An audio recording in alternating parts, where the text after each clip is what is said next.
France 5-3 in penalty kicks. The celebrating kicked into high gear. Maria Zocca is the owner of Trattoria Pinocchio. She says crowds of people gathered at her restaurant to watch Italy win its 4th World Cup. You know, one guy was just crying, and I wasn't sure if he was for Italy or for the other team. It was incredible. I knew he was for Italy, obviously. He had his blue shirt on, but, you know, it was just like everybody was just incredibly overjoyed. At one point, police closed off the 400 block of Columbus Avenue and the 1400 block of Stockton Street. There were no reports of injuries. Let's head outside now and take a look at the roadways. If you're heading into San Francisco, this is westbound 80 at the toll plaza. No delays. The meter and lights are off, but we're getting reports of heavy traffic traveling in the other direction. This is eastbound 80 across the span, so you can expect delays there. Traveling on the Golden Gate Bridge, traffic is moving at the speed limit in both directions, but reports of heavy fog on the span. This is the south end, so drive carefully. Which famous online casino school bought a grilled cheese sandwich for $28,000? GoldenPalace.com. Learn to play your favorite Vegas-style games. GoldenPalace.com. Check it out today. Taking a look at KGO weather now for the San Francisco Bay Area. Areas of low clouds and fog this evening. They're expected to develop along the coast. Low temperatures to be mostly in the 50s, but reaching the mid-60s inland. Right now in Oakland, 54 degrees. Napa checking in at 57. And in San Francisco, 52 and mostly cloudy. I'm Kelly Denson, KGO Radio News. This is a test of the emergency alert system.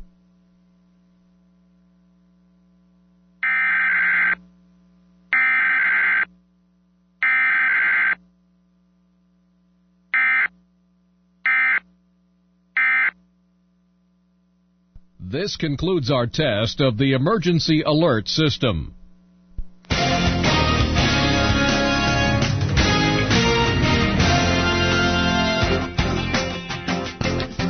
Well, good evening, Radio Land. For the next 3 hours, you're listening to the open line to the West Coast over the world's greatest news talk radio station, KGO, San Francisco, 810-810 on the AM dial everywhere.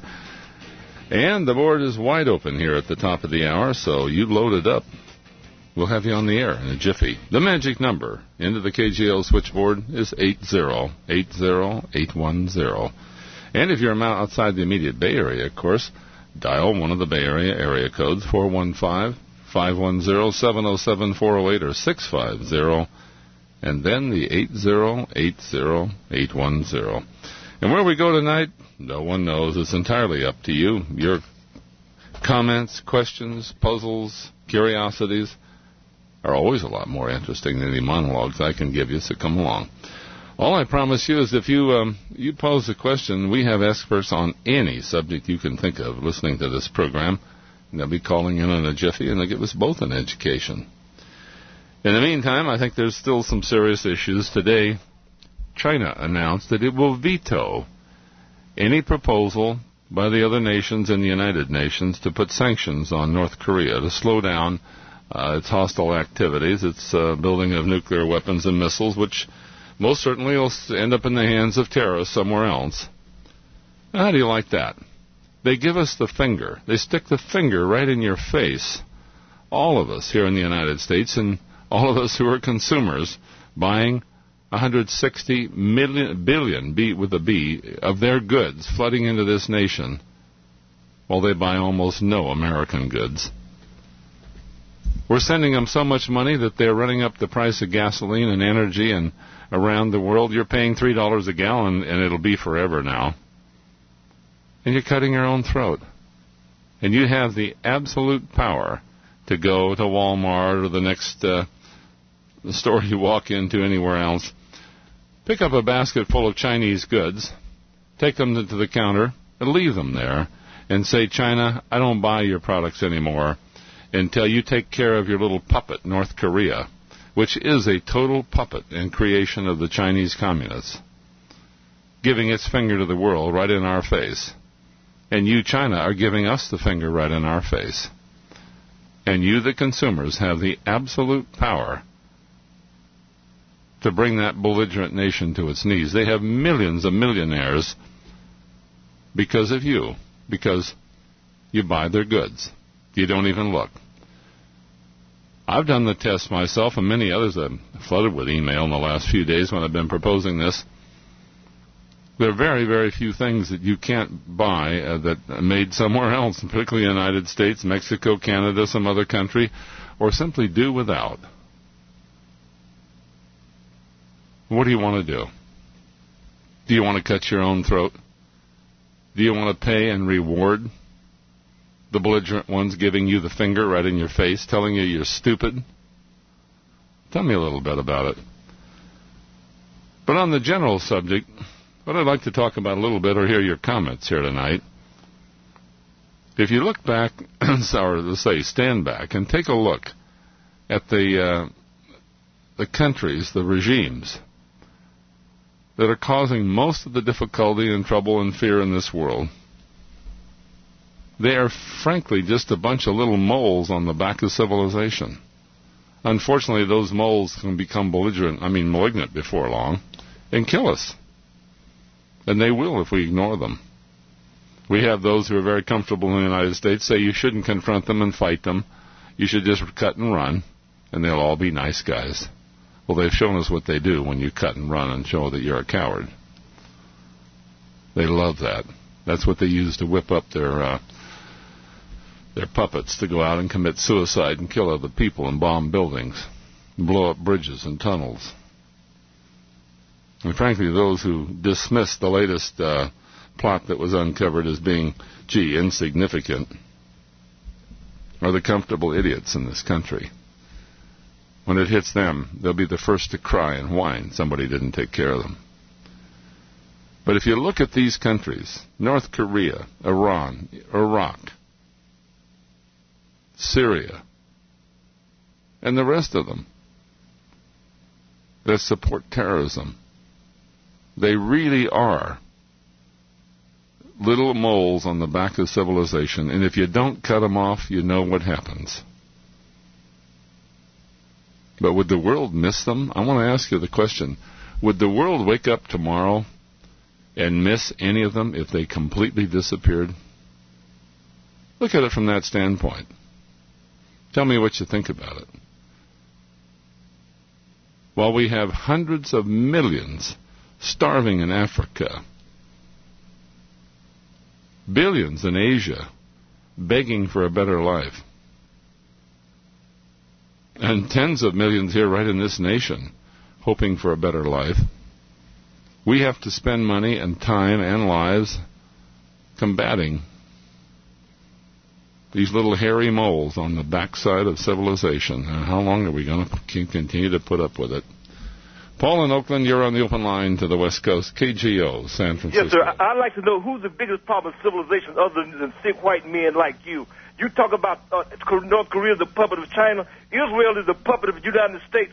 The United States vetoes every resolution that comes down to the attempt to address the issue of Israel killing Palestinian civilians right now, blowing up buildings, you talk about blowing up tunnels and bridges. That's what the Israelis are doing right now. Why don't you ever come out and confront the Israel puppet that you set up, that you support, that owns nuclear weapons, the only country that has nuclear weapons in the Middle East right today, does everything it can to make certain that the Palestinians never reach statehood because these Ashkenazis from Europe that you yourself created, because in Europe yourself, that's where the problem exists, where people attempt to try to cleanse ethnicities that you've done in your effort to try to eliminate the Jewish state from there, so you transferred the problem over to Palestine, which they never, in one effort, through their whole life, did anything. All right, fellow, well, you're going after the wrong guy. I didn't create the Jewish state, and I've criticized both sides, but have you got it all out now? Are you ready to wipe? Hey, are you ready to wipe now? Are you ready to wipe, sir? Well, okay, then just wipe your mouth before you breathe on anybody, would you? Okay, KGO time now, 10:15.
Hey, this hour is brought to you by the California Association of Realtors.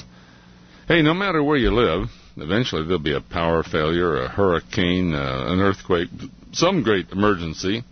And when it happens, you're going to realize what many, many people do, and that is the most important things you need in the middle of the night are communication and a light. Well, the C. Crane Company wants you to help be prepared. They've produced an amazing radio called the Free Play Plus that has a wind-up mechanism to power it so that you don't need batteries or power in the final analysis, and it also contains a light. And the Free Play Plus is on sale now at the special low price of $89.95. And the benefits of this radio? No need to hunt for batteries. It's the only wind-up radio with a reliable spring-type generator. You just set it in the sun to keep it charged if you want. It has an internal battery. And no sun, no problem. In the final analysis, you simply wind it up for the radio or the light. And it picks up AM, FM, shortwave. It's the full-band radio, and a very good one, by the way, on its own right. And the detachable LED light makes a great area or reading light during that emergency. You ought to have one for your own home and all your neighbors and friends. And right now, the top-performing Free Play Plus is on sale for the low price of just $89.95, and that includes free ground shipping. The number again for the Free Play radio to order, that is 800-522-8863. That's 800-522-8863. Or you can look at the hundreds of amazing products from the C. Crane Company by logging on to ccradio.com.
And there we have the theme song of the Open Line to the West Coast, Stir It Up by Bob Marley. And that's what we do on this program.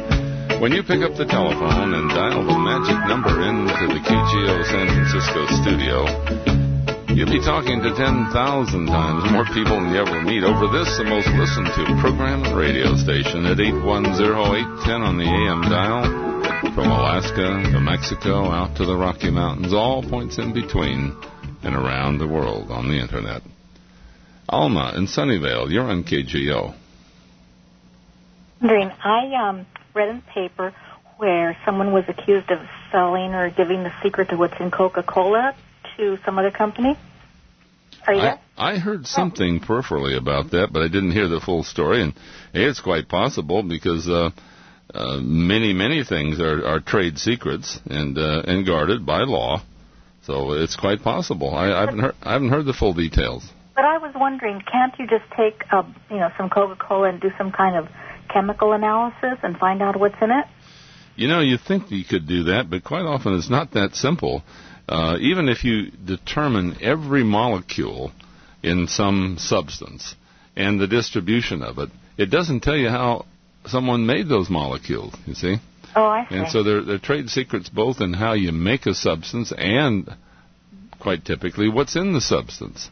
But it is true, with modern instrumentation, you can learn a lot about the ingredients in, or the constituents in most any material.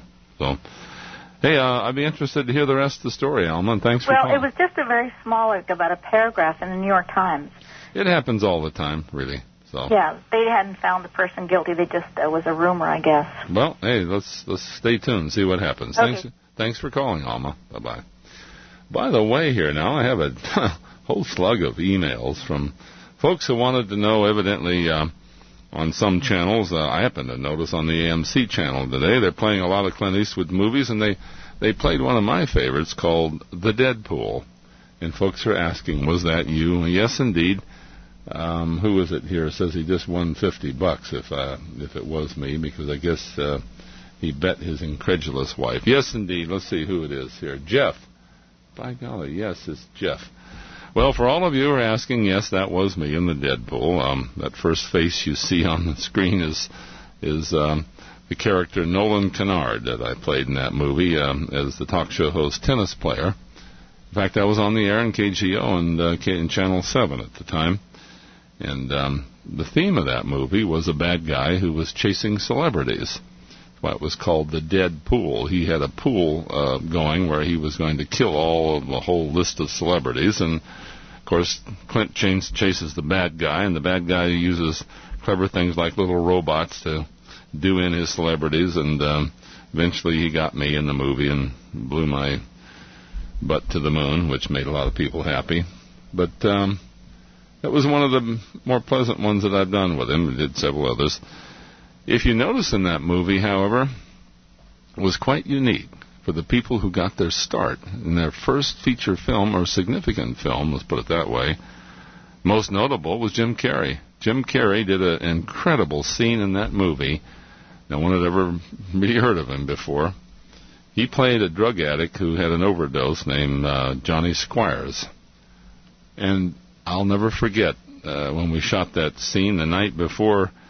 Clint and I and Buddy Van Horn were sitting in the Buena Vista Cafe wondering, well, what do you do? This scene has no dialogue. The guy just goes through gyrations in his trailer and dies. And Clint had to leave the next day to go to some other business and said, well, why don't you just set him up and let it run and see what happens?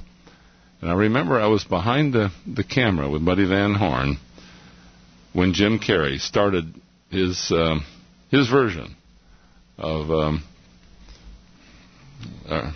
a rock king dying due to a drug overdose, and we sat there in amazement.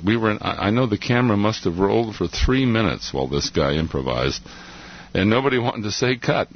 And if you look at the movie, of course, it's less than 3 minutes, but it was rather incredible. After that, he came along. We did immediately another movie called The Deadpool, which was called Pink Cadillac, which was a lot of fun. I only did a little short scene in that with Bernadette Peters. But back to what I was just saying about The Deadpool.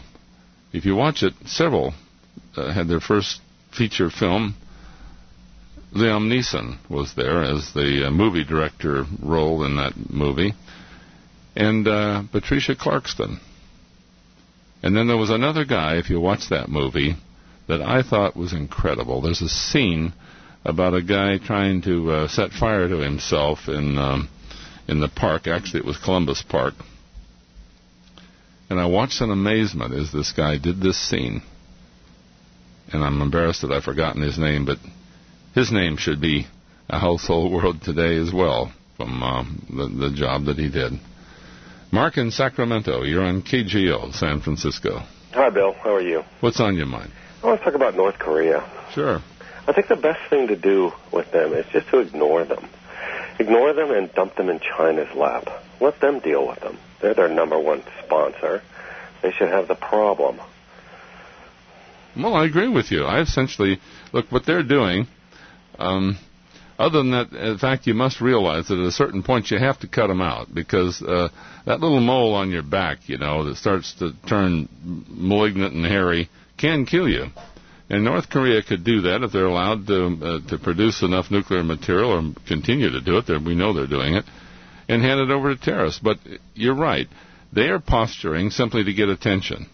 And the best, the most spiteful thing we could do to them is ignore them, except put pressure on China. China is the one that can be hurt. China is the one that can be brought to its knees. Simply stop buying their goods.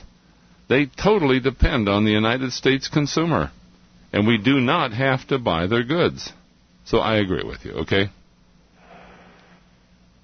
Anything else? No, that's all.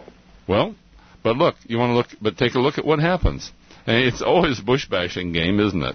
Well, no, I'm not bashing the president. No, I mean, you're not. But let's look at the opposition. Here, look how funny it is. All the bush-bashing and criticism for fighting the terrorists in Iraq and taking on that dictator. Then immediately when he says, no, we're simply going to solve North Korea through negotiation, the Democrats on the other side are immediately saying, let's attack North Korea. Let's send in our bombers and planes and destroy the missile pad, okay? Now, how ironic is that? That's all this little jerk wants.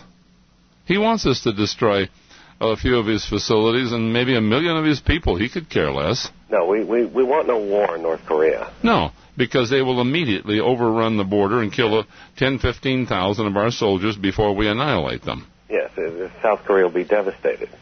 Well, may or may not be, but I mean there will be a tremendous number of deaths. The best thing to do is just let him sit in his corner and shriek and moan and whatever he's going to do, and just ignore him. And if he does do something insane, well, he knows the consequences of those actions. I happen to agree with you, and I think that's basically the policy that's being taken. Look, the people in Washington are giving lip service to continued diplomatic efforts, but there's only one that counts, and that is pressure on China. China owns North Korea. North Korea is the problem child of China. Make the parent solve the problem, okay? So I agree with you. And, hey, thanks for calling KGO. And let's see, Jay, who's next up here? My computer quit for a while. Oh, Jay says Linda in Mountain View is waiting. All right, Linda, you're on KGO, the open line to the West Coast.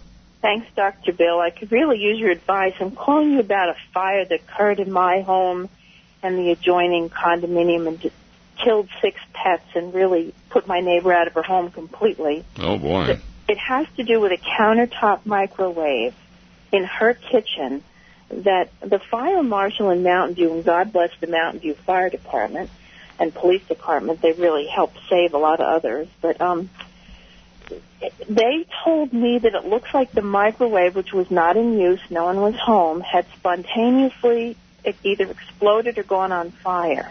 I did some research on the Internet about this, and not that this is a GE product, but it said that there were incidents of the GE microwaves made by Samsung in China, ironically, based on what you just said, Chinese products, that we're having this problem. But I don't know enough about microwave technology to even give this any credibility. Could you help? Well, not really, because I don't know the circumstances or the evidence or what you cited, but it's always possible, Linda, that any electrical product can malfunction. Anything that is plugged in so that it can draw power could overheat and cause a fire. It depends on the circuitry that's involved or in the wiring and how it fails. Now, what is it? Was this for sure the same microwave which you found references to on the Internet? Well, they had to take it to, I guess, the Mountain View lab to look at it because it was so black and shriveled that they have to do some checking to find the serial number. Okay, Linda, keep this much in mind. Just the fact that it was black and shriveled. Most any appliance that's involved in a fire, no matter what the cause of the fire, is going to end up black and shriveled. Right. Now, but until they really come up with a conclusion or some evidence, I can't really comment on it. I've never heard of a microwave or even a TV spontaneously catching on fire, but your local TV could do the same thing if certain things malfunctioned in it, you see. But beyond that, I have no evidence or no knowledge. Other than just to tell you in general, It is possible any appliance, anywhere, plugged into the power system, that it could overheat and get or cause things to catch on fire. Whether this happened, I don't know. And if your listeners have any input on that, I'd love to hear about it. All right. Well, we'll do it. Thank you. Hey, thanks for calling. And we have Kelly Denson here with the KGO News Update. Thank you, Dr. Bill. This is an update from the KGO radio newsroom. More than 40 people have been shot to death in Baghdad's Sunni district. Sunday's killings are being called the city's bloodiest street killings yet. Officials say another 19 people were killed in car bombings in northeastern Baghdad. At least 59 others were hurt. Meanwhile, 4 U.S. soldiers have been charged with rape and murder. The charges stem from a March incident just south of Baghdad in which 5 troops allegedly went to the home of an Iraqi teen, killed her parents and 6-year-old sister before raping and killing her. And closer to home, Fresno police have arrested 2 men in connection with the alleged rape of an 11-year-old girl on Saturday. Police say 8 others may have also been involved. Most, if not all, attend Fresno City College or Reedley College. The victim is described as a runaway who was visiting someone at the Villa Hermosa apartments when she was allegedly sexually assaulted. Let's head outside now and take a look at the roadways. We do have a road hazard in Fairfield. This is westbound 80 on Waterman Boulevard, a vehicle partially blocking the 4th lane from your left. In San Jose, northbound 101 at 85, look out for a large wooden box in your right lane. And in Sonoma County, westbound 37 before Skaggs Island Road, a mattress blocking the westbound lane. Did you know that the average income of a household that will benefit from a federal minimum wage hike is over $45,000? It's a fact. For more information, go to minimumwage.org. Taking a look at KGO weather now for the San Francisco Bay Area for your evening. Areas of low clouds and fog are expected to develop along the coast. Low temperatures expected to be mostly in the 50s, but reaching the mid-60s inland. Right now in San Francisco, it's 52 and mostly cloudy. I'm Kelly Denson, KGO Radio News.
Today, thousands of folks with older homes are making the very best investment they can.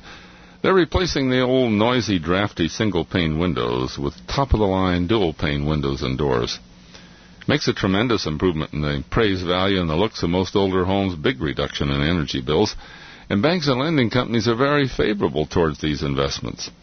Well, you don't have to take quotes from high-pressure salesmen. It'll sign you up and have someone else install the windows and maybe be gone this time next year. There's a world-famous company that tens of thousands have gone to called newpane.com, spelled N-E-W-P-A-N-E, like window pane. You can log on to newpane.com, and right on the tube you can put in the dimensions of the windows in your home, measure them approximate, or put in the specifications off of someone else's quote. And for every case of manufacture and style of window, you'll get a full quote for a full installation, not a nickel more. And you'll never hear from them. You can sit there all week and look at 100 combinations if you want, and every one of them will be priced for you. And I'll bet you when you compare the prices, you'll be calling them. When you do, newpane.com will send an expert to do precise measurements and schedule an installation generally within 28 days. And they'll give you customer references from Sonoma to San Diego and suggest that you call or take a look at one before you sign up with them. Now, you can't beat that. If you can't log on to newpane.com, you can call them at an 800 number. They have an office in the Woodland-Dixon area, 800-614-7263. Their friendly staff will help you whether it's one window or 100. 800-614-7263 for newpane.com.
Mike Hott? Who's this group?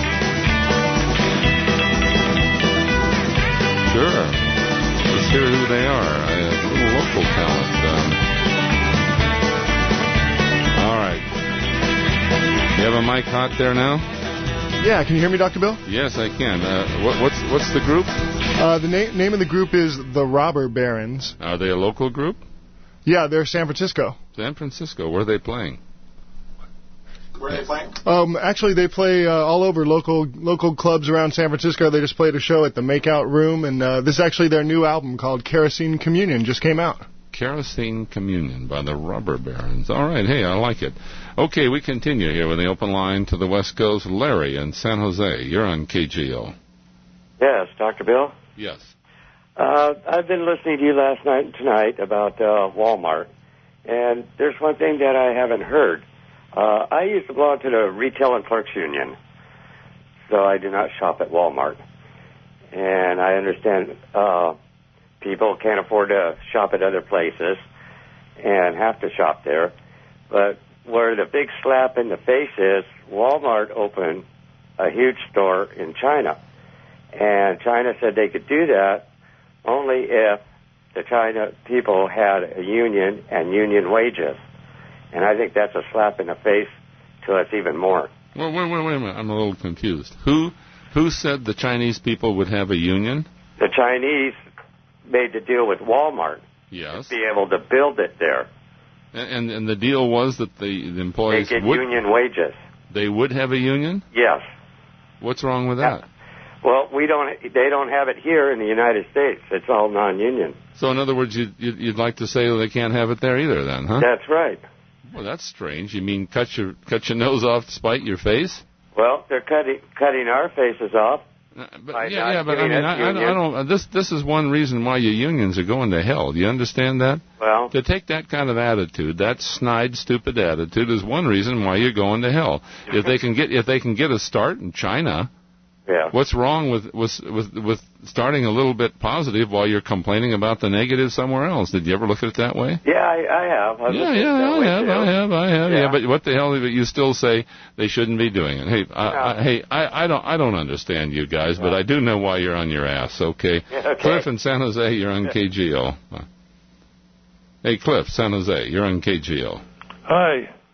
What's on your mind? I was listening to a radio program about a year or so ago, and they referred to something that was intriguing. There was interviewing a guy that purported to be a scientist who was saying that the nuclear waste problem had been solved by putting it in glassified form. There's no longer a threat to groundwater, etc. And I thought you'd be able to tell me, is this really true, or is it true for only some types of low-level waste, or what? Well, it is true, and other countries have recognized that. Look, long ago, we developed in this country, and they were scientific colleagues of mine, developed a procedure for using what's called borosilicate glass. This is a glass. You know what glass looks like. Yeah. You can make canisters out of this stuff. Now, the boro refers to boron. Boron absorbs neutrons very, very, effectively. Mm-hmm. And one of the things you have in storing nuclear waste is for the first 30 to 50 years, it's extremely hot, radioactively. By the way, it dies down after that to fairly tame stuff as far as handling, and the nuclear nuts won't tell you that. They say, it's dangerous for 10,000 years in every form. They're nuts. But at any rate, by putting the nuclear spent fuel rods in borosilicate glass containers, they can be handled much more safely and are relatively safe to store somewhere. Now, it's only the nuclear nuts and the Sierra Clubs and the others filing lawsuits in this country that have stopped us from using the very technology the rest of the world is using. This is what the French and the Japanese and others use, you see. While we sit on our butt with a bunch of complainers on the sidelines that have forced us to burn coal and ruin the environment and put billions of tons of filth in the air, and forced you to breathe 10,000 times more radioactivity from burning coal than would ever come if you took everything you'd ever put in Yucca Mountain and spread it out on the ground. This is the absurdity of these nuts, you see. And they'll give you and when you listen to them complain, they'll never give you a number. They don't understand one number or magnitude of anything. Everything in life is dangerous. Good Lord, the virus coming around from Asia, or the next cold you might get could kill you too, you know. In other words, it would be good for all levels of nuclear waste. Well, certainly. Oh, and this is the design. This was technology developed over 25, 30 years ago in the United States, used elsewhere, just as other countries are building the best designed nuclear power plants made in the United States. We're the only suckers that can't build, and that's why you're paying $3 for gas. You'll be paying $5 this 2 years from now, and triple the cost for your home heating. I got another question. Sure. If the Big Bang is correct, wouldn't that force be going out in all directions equally? So how do we have this spiraling galaxies and all heavenly bodies rotating? Well, but those are local phenomenon. If you look at the universe as a whole, when you see a spiral galaxy, it's like a little swirl pool in the middle of Lake Michigan, you see. It doesn't mean that Lake Michigan isn't expanding in all directions. Yeah? But wouldn't there have to be some kind of unequal force to start this spiraling? No, because if you had a swirl pool somewhere else of equal and opposite rotation, the two would cancel out in terms of its effect on the overall universe, you see. So, but you do see little swirl pools in Lake Michigan, don't you? Yeah. Oh, yeah. Okay, well, there's another little swirl pool somewhere else that cancels the angular momentum that's made that might disturb the equilibrium, you see. Okay, well, thanks a lot. Hey, and by the way, keep in mind, you want to know how difficult it is?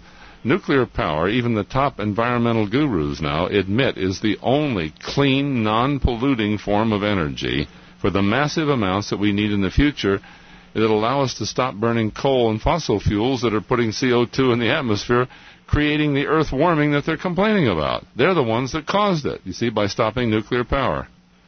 But let me leave you with this number for those idiots who'll tell you how dangerous it is. The sum total of waste fuel rods, which they're not waste if we reprocess them, they're worth more than gold, by the way. But the sum total, if you want to throw them away, of nuclear fuel rods that are generated by supplying all the power for a family of 4 for 20 years. You got that in mind? Mm-hmm. Everything you need in your home everywhere, all of it fits in a shoebox. Mm-hmm. You telling me we can't put a shoebox in the middle of a mountain that is material that came out of the ground to begin with? Right. This is what these idiots will tell you. And if we reprocess those spent fuel rods, as we should, which is what the Japanese and others are doing, they're not stupid, to take out the small amount of dangerous isotopes that cause the radioactivity, what is left that has to be stored away for all the energy of a family of 4 for 20 years fits in a shot glass or a pill bottle. You telling me we can't do that? And this stuff is less dangerous than the poisons that you have in your medicine cabinet? This is what these damnable, vulgar, criminal idiots have done who call themselves the eco-saviors of the world.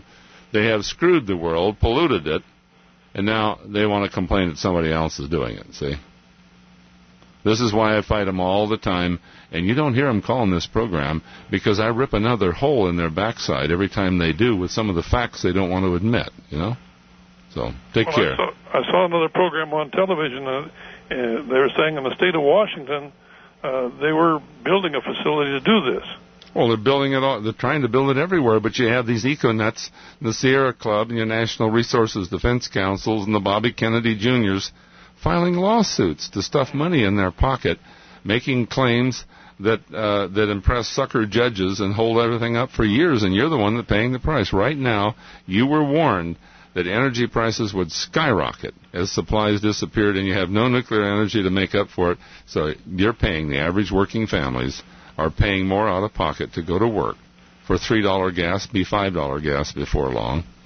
And home heating bills that will triple before long because natural gas is running out. This is what they did to the average working people who pay taxes to give these suckers high salaries to sit on their pompous, dumb asses and make fools out of everyone else. So good luck. Thanks for calling. You pushed my button there. KGO time now, 10:48.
I'll bet a lot of you can remember the dot-com bubble when we all lost about half of our retirement savings and portfolios. Well, if we'd had someone watching our investments in those days, it wouldn't have happened. And if you're not watching your investments and your retirement accounts and your estate and so forth now, you need someone who's an expert at it, and there is a guy. His name is Pat Vitucci. He's an independent financial advisor. And Pat leads several AIG financial advisors' offices around the Bay Area. In fact, I took part in a seminar about 6 weeks ago with him, and he has an amazing staff of experts on almost any subject, from estates to trusts to investments, inheritance situations, retirement investments, you name it. And Pat's a local guy. He's an independent financial advisor. That means he's not obligated to steer your investments into any particular fund or stock. He is fee-based, so he does not work on commissions, and he's not there to churn your investments. He has the same motivation you do. He wants your investments to grow, because that's the only way that his fees will grow. Pat's a good guy to talk to, and he'll be glad to provide a complimentary consultation for you. No obligation. And his mantra is don't invest and forget. Wrote a book by the same title. That's how I met him, by the way. You can call Pat Vitucci anytime for that free consultation at 1-800-472-8305.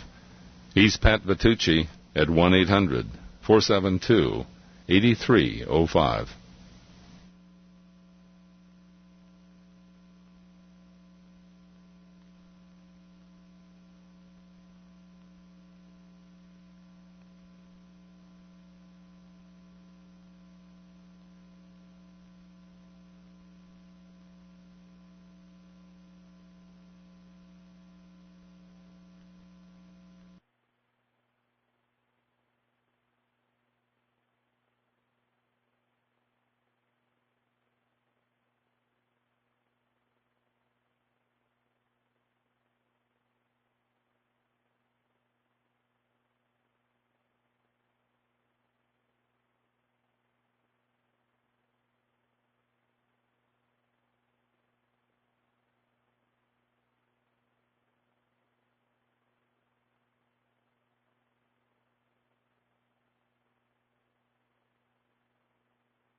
I know what you're thinking. Did he fire 6 shots or only 5? Well, to tell you the truth, I forgot myself in all this excitement. But being as this is the 44 Magnum, the most powerful handgun in the world, and it could blow your head clean off, you have to ask yourself one question. Do I feel lucky? Well, do you, punk? And, of course, there's Clint Eastwood in the first Gertie Harry, some lines that most will never forget. You're listening to The Open Line to the West Coast, the most listened to program and radio station, KGO, San Francisco, 810, 810 on the AM dial, up and down the Pacific coast of this North American continent. And you can join in on the most listened to program and radio station by dialing 8080810. Have you on the top of the show this next hour if you're quick about it. And boy, do I remember that music. Sally in San Jose, you're on KGO. Sally, are you with us? Hello? Yes, you're on KGO, Sally. Oh, you know what? I've listened to your show for years. This is the first time I called. Well, thank you. I don't know. I know you're a scientist and all that, but I was just thinking, about the baby boomers, older people like me that could work for the Army or for the government. And I don't know. I mean, like if you're 55, you've had your children, and people like me could hand out uniforms and make dinners for the Army or our forces. And I think we're underutilized age group. I agree with you. I really do. But you will be surprised if you look in the ranks of our military today. You would be surprised at how many under 65 are still serving and doing. They probably started at 20, right? Not necessarily. Many of them have, but the military also has a very large contingent of civilian people who work for the Pentagon. They're not necessarily in uniform. Almost all the purchasing and logistics part of the military is handled by civilian civil servants. In other words, civil servants who are government employees but not necessarily in uniform. I was just thinking there's probably a lot of people like 55 or older, like me, that would, benefit from the benefits of the Army, that are willing, able people to serve their country. Hey, well, Sally, you're absolutely right. And you ought to inquire. Call the Pentagon. Is that available to people in our age group? They're ready to serve, but Sally, all civil servant, all public employee jobs are available to people under 65. And even if you're older than 65 in many cases, you simply have to inquire, qualify for the jobs, and apply for them. Seriously. Really? So check in, okay? Okay, because I just think there's many people in my age group that we're not old. We're elder. Well, we're not elderly, but we're not old. You're over probably 55. I think you're at the peak of your capabilities at that age. You've learned a lot about life. Most are still healthy, and you have a great deal of experience. And most people my age have a lot of skills to offer. And, sure.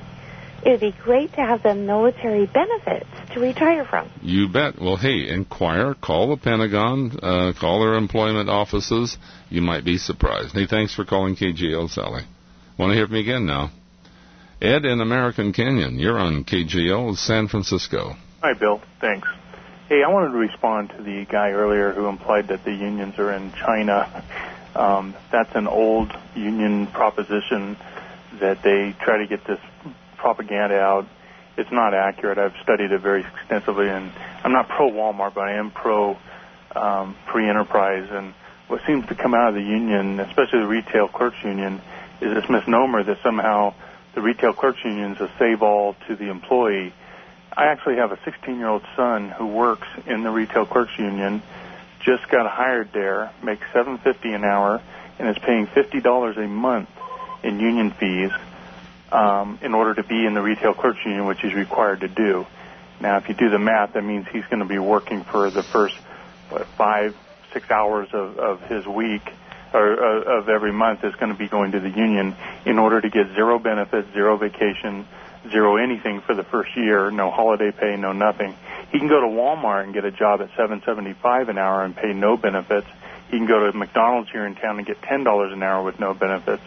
So this whole misnomer that somehow the retail clerks union is this great savior, I think if you look around, you'll find that Albertsons and Ralph's and other stores like that have gone out of business, and they're blaming Walmart. But the reality is that once you get into the retail clerks union, you can actually make $19 an hour to stand there and check people out.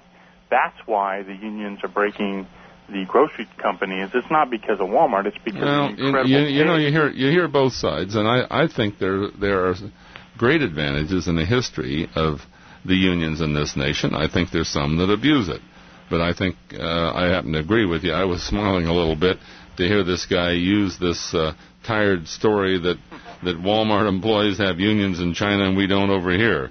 Because you go over and check what their wages are in real dollars. Yeah, absolutely. Yeah, and the other misnomer this guy's passing around is, Bill, there's a federal law that any company can fall under a union if they go through the labor commissioner and labor department, and you have to go and you have to get enough employees. Yeah, look, we don't have to spend an hour on it. Yes, we all know that the employees can organize anytime they want. So the idea that Walmart is not non-union, it's no one has organized them, and apparently there's not enough guys to do it. It's up to the employees. Hey, I appreciate your side of the story there, Ed. Thanks for calling. Joe in San Luis Obispo, you're on KGO San Francisco. Hey, I had a question for you. Not too long ago, I read an article in Scientific American magazine about a newer type of nuclear reactor, which is, I guess they refer to it as a fast nuclear reactor, which I guess was far more efficient than the traditional slow neutron reactors. And I was wondering if you can comment a little on those, maybe give us a little more information. Yeah, Joe, there's a great variety of nuclear reactors, and as you might imagine, they all have their pros and cons. And the fact that the vast majority of nuclear reactors in the world are light water nuclear reactors, as they're called. They're cooled by ordinary water. Turns out to be the most reliable design that we know can be produced so far. Now, there are many proposals of new designs that are purportedly safer and more efficient. And when you talk about efficiency, how rapidly nuclear fuel is burned or generated, yes, indeed, there are schemes that can do it, but they're also a lot more dangerous, you see. So there's the general look. That isn't that the general case for almost anything built by man anywhere, whether it's cars or airplanes and what have you. There's a reason why the general public isn't transported in F-15 fighter planes. You see. So. Oh, sure. And I'm a big fan of nuclear power. I mean, well, you should be down there. You have one of the best, but your own county officials are trying to kill Diablo Canyon. Can you imagine? Oh, I know. I'm a bunch of absolute idiots. Say we've run out of time, but I want to hear from you more, Joe. Thanks for calling. And another full 2 hours of the open line to the West Coast coming up. Your number into the switchboard, 8080810. Load up that board. We'll have you on the top of the show the next hour.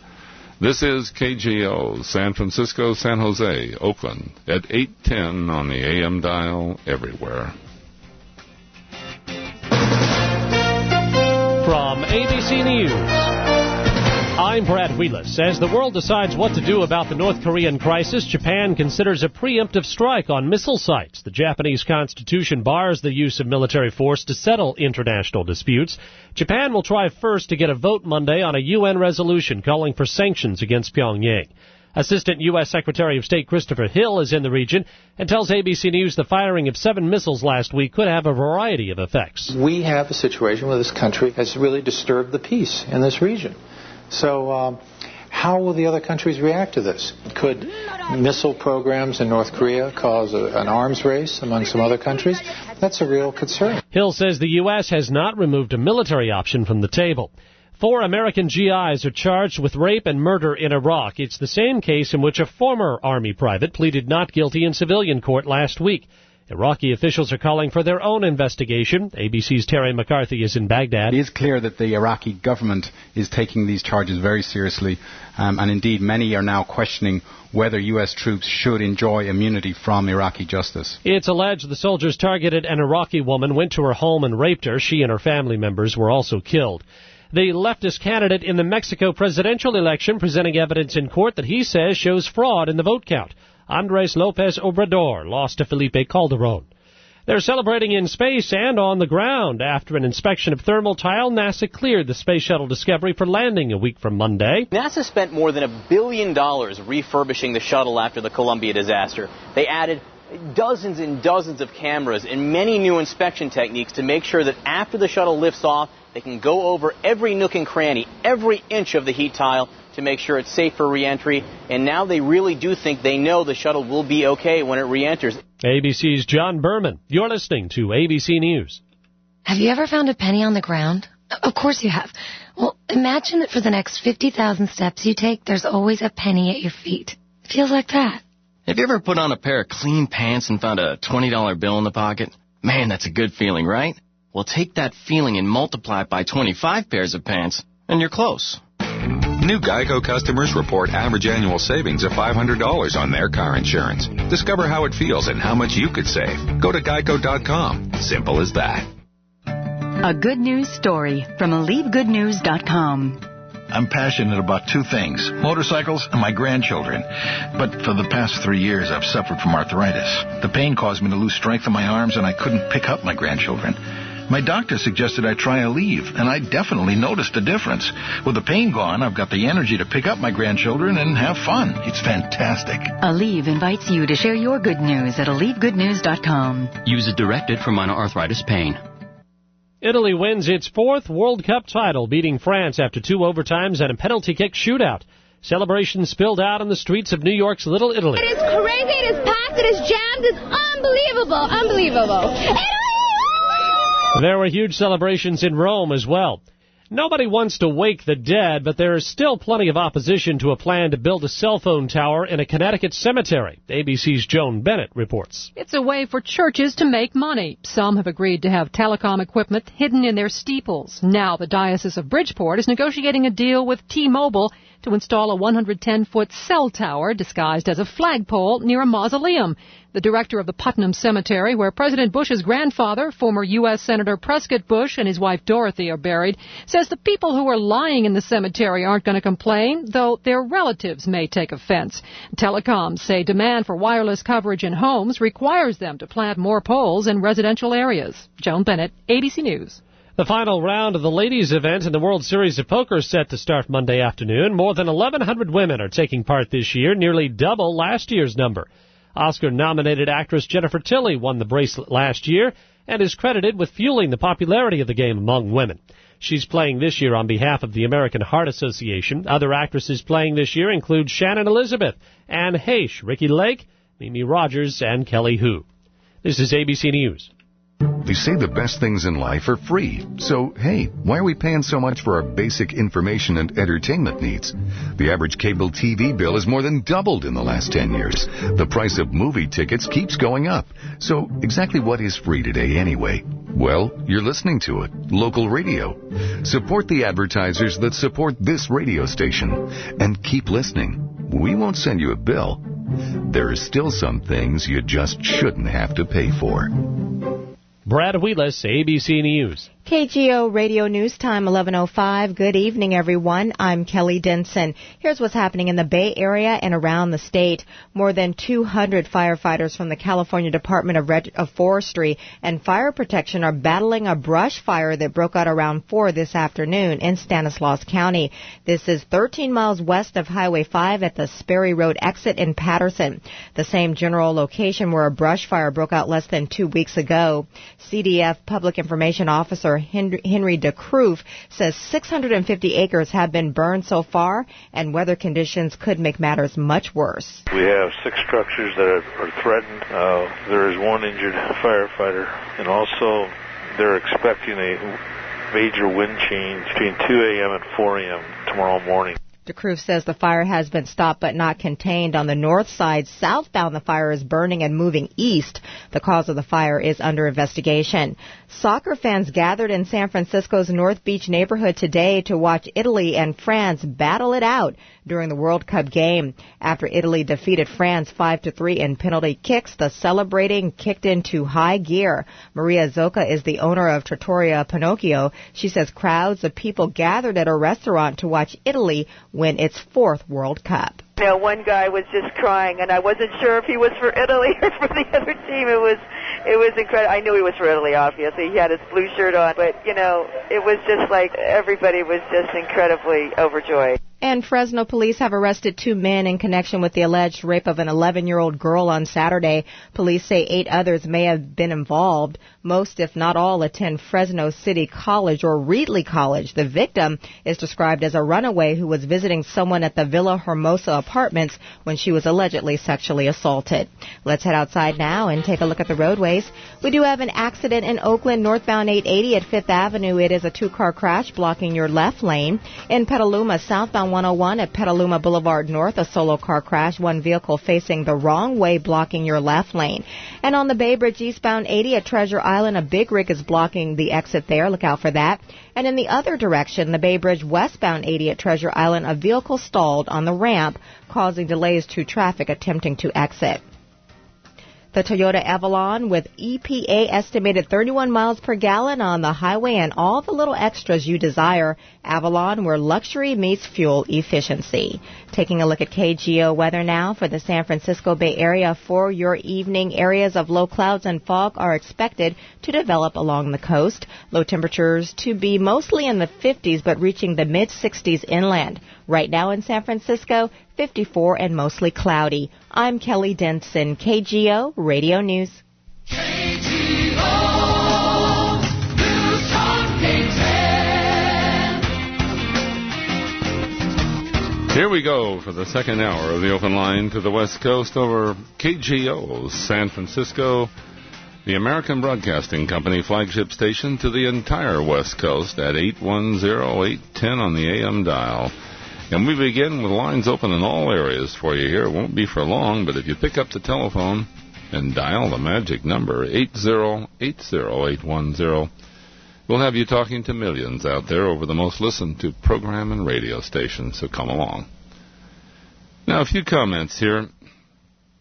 If you listen to the American media, most of it, all you hear or all you see are comments of the negative side. How many of our soldiers have made the sacrifice for the war that we're confronting with the terrorists, or the bad things that a few of them have done, but almost nothing about the thousands of deeds every day that 160,000 of them are doing at the risk of their lives to help other people. And there are that many or more events every day where young service members from this country are risking their lives to help Iraqis and people of Afghanistan, to build schools and hospitals and deliver supplies. More than 1,000 convoys every day in which they take the risk of these cowardly barbarians setting a bomb and knifing them in the back. And where do you hear it from your news media? Listen to the news breaks you get on my program, for instance, and elsewhere. The editors have put together the copy are the same snide jerks, in my opinion, you get at CNN. Look at the constant feed that the talking heads on CNN have to give you, including Wolf-Mouse Blitzer. And this morning you hear him every Sunday morning reading from a teleprompter. I know CNN reporters who are sick about it. They've filed stories. They've taken the risk to tell you the other side. Never gets on the air. And how many other networks and newspapers do exactly the same thing? Take a look at a little bit of the comparison. 160,000 servicemen. There are going to be some bad apples there, the same way that you will have them in any town or group of 160,000 individuals in this country. There'll be a certain number who commit crimes, a certain number who rape some young girl. It's tragic. Speaks poorly for the rest. It's embarrassing, but they have to be prosecuted. But look, the top of the news you see now is that some soldiers are being prosecuted for raping a young girl. 4 out of 160,000. And the other 159,600 are out risking their lives to save the lives and help the lives of the civilians. Did they get a word of praise from these snide sideline quarterbacks sitting on their comfortable butts pounding a typewriter? No. Real courageous souls we have, don't we, that produce that so-called news copy. Well, tens of thousands over there listen to this program, and they listen to you. It's daytime over there now. They rebroadcast this program, and they deserve a little bit of a fair shake and a pat on the back. They are confronting the major terrorist organization of the world that brags about the fact that their frontline battle is in Iraq. But that's where we're fighting them right now. If you want more of them in your backyard, or bridge tunnels, or schools, or airports in the United States and the rest of the world, fine. Cut and run like a bunch of cowards, and we'll get them. Of course, the comfortable ones, the keyboard crawlers, I call them, pounding their typewriters in the news bureaus, they don't worry about it. They consider themselves and their kids quite safe. You take a look at the transformation in this nation since 9/11. We have lost the most important freedom of all, the freedom from fear. We're an armed nation because of these barbarian bastards, and they are. Look up the word in the dictionary. Perfectly good word in the dictionary. Outcasts of society. Barbarian bastards who belong to a cult in which they teach people to kill others, to commit suicide for the glory of killing other people. That's what we're confronting. And where do you hear that mentioned in your American media? Tell me, would you? Watch CNN and see how much of the snideness you see. And total so-called news content is controlled by a few snide jerks that massage all the talking heads have to babble on the air. And the same is true for so many of your newspapers. I still do not understand American citizens who can wish for defeat on the part of America, who can hope that our service members are defeated in Iraq and Afghanistan and elsewhere. I do not understand these snide jerks who hope for that. It spills out of their mouth in everything that they say. They hate America. And yet they suck off America more than anybody else. Their total security depends on the security of America, depends on others to feed them, to give them their checks. And they find nothing but fault with America. Tell me about it, would you? Because I'll tell you, on this program, on KGO, our service members in this nation are going to get a little more of a fair shake. You're going to get a little more of the other side. There's nothing perfect that anyone does. But how come so many billions would love, and in fact, risk their life to come to this country and be part of it if we're so evil, if we're so wrong? After saving most of the rest of the world over the last 100 years from tyranny and oppression, what help do we get from these suckers, huh? What help do we get from the sideline loose mouths and keyboard crawlers here in this country who are so comfortable? Tell me about it, would you? If I'm wrong, tell me why. Robert in Orange, California, bound to Southern California. You're on the open line to the West Coast, KGO, San Francisco. Good evening, Bill. I was concerned that we might have become a third-rate nuclear power by not upgrading our ICBM fleet recently, or cutting it back too much to show the world we want to be friends. And I haven't heard anything since the MX missile 10 or 20 years ago, which is supposed to be an upgrade, and they're going to put them on rail cars and all that. Yes, well, fortunately, we entered into some agreements with the Soviet Union. The main threat, the main adversary, no longer exists with the Russians now, in which we really slowed down the arms race of continual improvement in the form of our missile. I can tell you, though, we don't need much more than the Minuteman that exists today. Aren't they pretty old and worn out? No, you might think they are, but they're quite an adequate design, and the Soviets have much the same. Let me continue and tell you. Okay. So you understand the bottom line. The present Minuteman fleet and our nuclear submarines can deliver about 20 times more destructive power than necessary to totally annihilate the civilization of the Soviet Union or Russia. Uh-huh. And they have about the same on their end. Now, do we need any more than that? I don't know. It depends how much. No, we don't need. And I'm just, hey, look, I want to save time. We don't need any more than that. And I can tell you, the missiles aboard our nuclear submarines in particular are kept in very, very good shape. Okay. So they've been upgraded, right? They don't need much upgrading. I'm telling you. Well, things. Look, if you owned a Ferrari, would you be worrying about upgrading it today?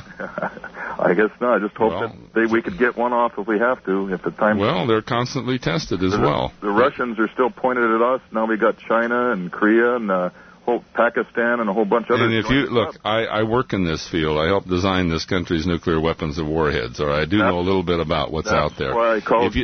I want to tell you, assure you, if you take a look at what we have pointed at them, they don't want to fool with us. Okay. Okay. Thanks very much. Our nuclear submarines alone carry enough warheads to essentially wipe out all adversaries. Okay. And unfortunately, they have much the same capability. So right. Okay. Take care, Robert. Bye-bye. KGO time now, 11:17.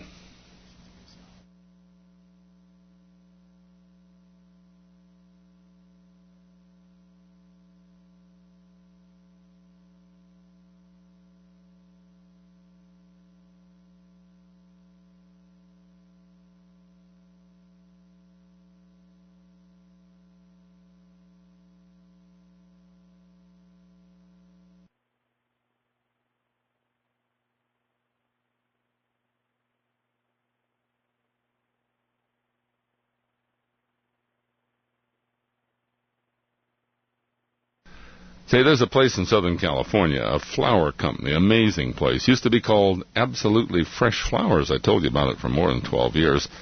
They're now called Farm Fresh Flowers, a little easier for a lot of folks to remember. Still the same deal, though. You want to get a pencil ready and stand by to write down a very special phone number after you hear the news. Absolutely Fresh Flowers, as I said, is now called Farm Fresh Flowers. And if you ever need a lasting gift of beautiful flowers, I mean an armload of them, this is the company to call. Farm Fresh Flowers still offers the same great product, the same delivery, and the same guarantee. And best of all, Farm Fresh Flowers is still owned by the same great people who specialize in delivering humongous amounts of fresh-cut flowers with every order. The perfect gift for anniversaries, birthdays, or just to say I love you. These flowers are guaranteed to last at least 10 days after arrival. The package is shipped by FedEx overnight delivery with care and handling instructions included. And you get the extra freshness, I'll tell you, when you see what arrives. So, as I said, get that pencil ready, or you can call Farm Fresh Flowers at this number. After 7 a.m. in the morning, 1-800-999-2109. Once again, that's 1-800-999-2109. Or on the web, you can log on to farmfreshflowers.com. And when you order, be sure to tell them Bill Wattenburg, KGO, sent you.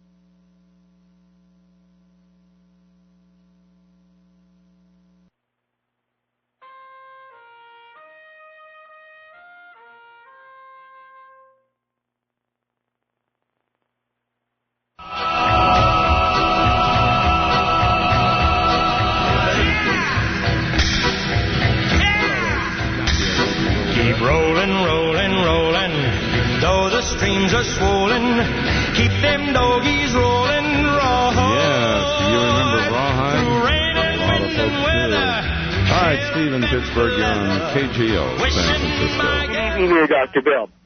Sounds like you're having a Clint Eastwood night. Well, he's been very much on television the last. They had I think they had a special Clint Eastwood over 4th of July. I had two reasons for calling. First of all, it's not Columbus Park; it's Washington Square. I went to school in the church over there by the. You're right. But why was I thinking Columbus? It's on Columbus Street. Because it's on Columbus Avenue. That's right. It's Washington Square. Sure. But in 1969, when Clint was making Dirty Harry, I was about 13 years old, and I had the good fortune of meeting him. I shook hands with the man, and my impression was he was a very warm, genuine, and honest human being from his handshake. He looked you in the eye, and like I said, I was a kid about 13. A little piece of trivia, when he was up on the rooftop with the high-powered rifle trying to shoot the guy across the street, it said, Jesus saves, went around. It actually said Lions Moving and Storage. I see. I always got a kick out of it. They changed it for the movie. But anyway, my question was, I was up at Ice House Reservoir about 4 weeks ago. I don't know if you know where that is. Where is that? It's off of Highway 50, up in the mountains, probably about 35 miles this side of Tahoe. All right. Okay. And I had brought with me an AM/FM shortwave radio. I shot a wire up in the trees about 40 feet, and I grounded the radio. Beautiful shortwave and FM reception. Unbelievable. You're like 5,600 feet up. Yes. But that night, I disconnect the radio. I bring it in the tent, and I turn it on to listen to KGO, and I can't get a thing. Nothing. It had me nuts. When the next morning I told one of my buddies about it that I was camping with, and he starts fooling around with the radio, and he puts it up over his head. And lo and behold, we got KGO. And I was thinking the problem was that I was actually on a granite outcropping. I'm wondering if that's what it could have been, that the granite was absorbing the radio signal. Boy, I don't know how to explain that. You can get places where you have null spots, it's called, where the signal will be weaker, but generally it's not nulled out to zero. Yeah, well, and hold a second. Hold a second. Let me finish the sentence for you. Okay. And you said you were trying to hear it in the daytime. Is that true? No, at night. At night. Yeah. Well, you should have picked up the skip signal. It's very strong up in that area at nighttime. Yeah, I know that. But so I can't explain this anomaly. Or why when the guy raises it above his head it works, but your own body can operate as an antenna at time. Yeah, this is true. I was just thinking maybe because I was on a granite outcropping. I don't know of any reason why a granite outcropping would do that. Say, go back to your the interesting side. You say Clint's a nice guy. He indeed is a nice guy. Let me tell you something, because I've spent a lot of time with him on many movie sets over the years. Oh, I know that. One of the most disturbing things not disturbing, but let's say difficult things for the people on a set who are running it, is that they know if Clint meets nice people, everything's going to come to a grinding halt for a while.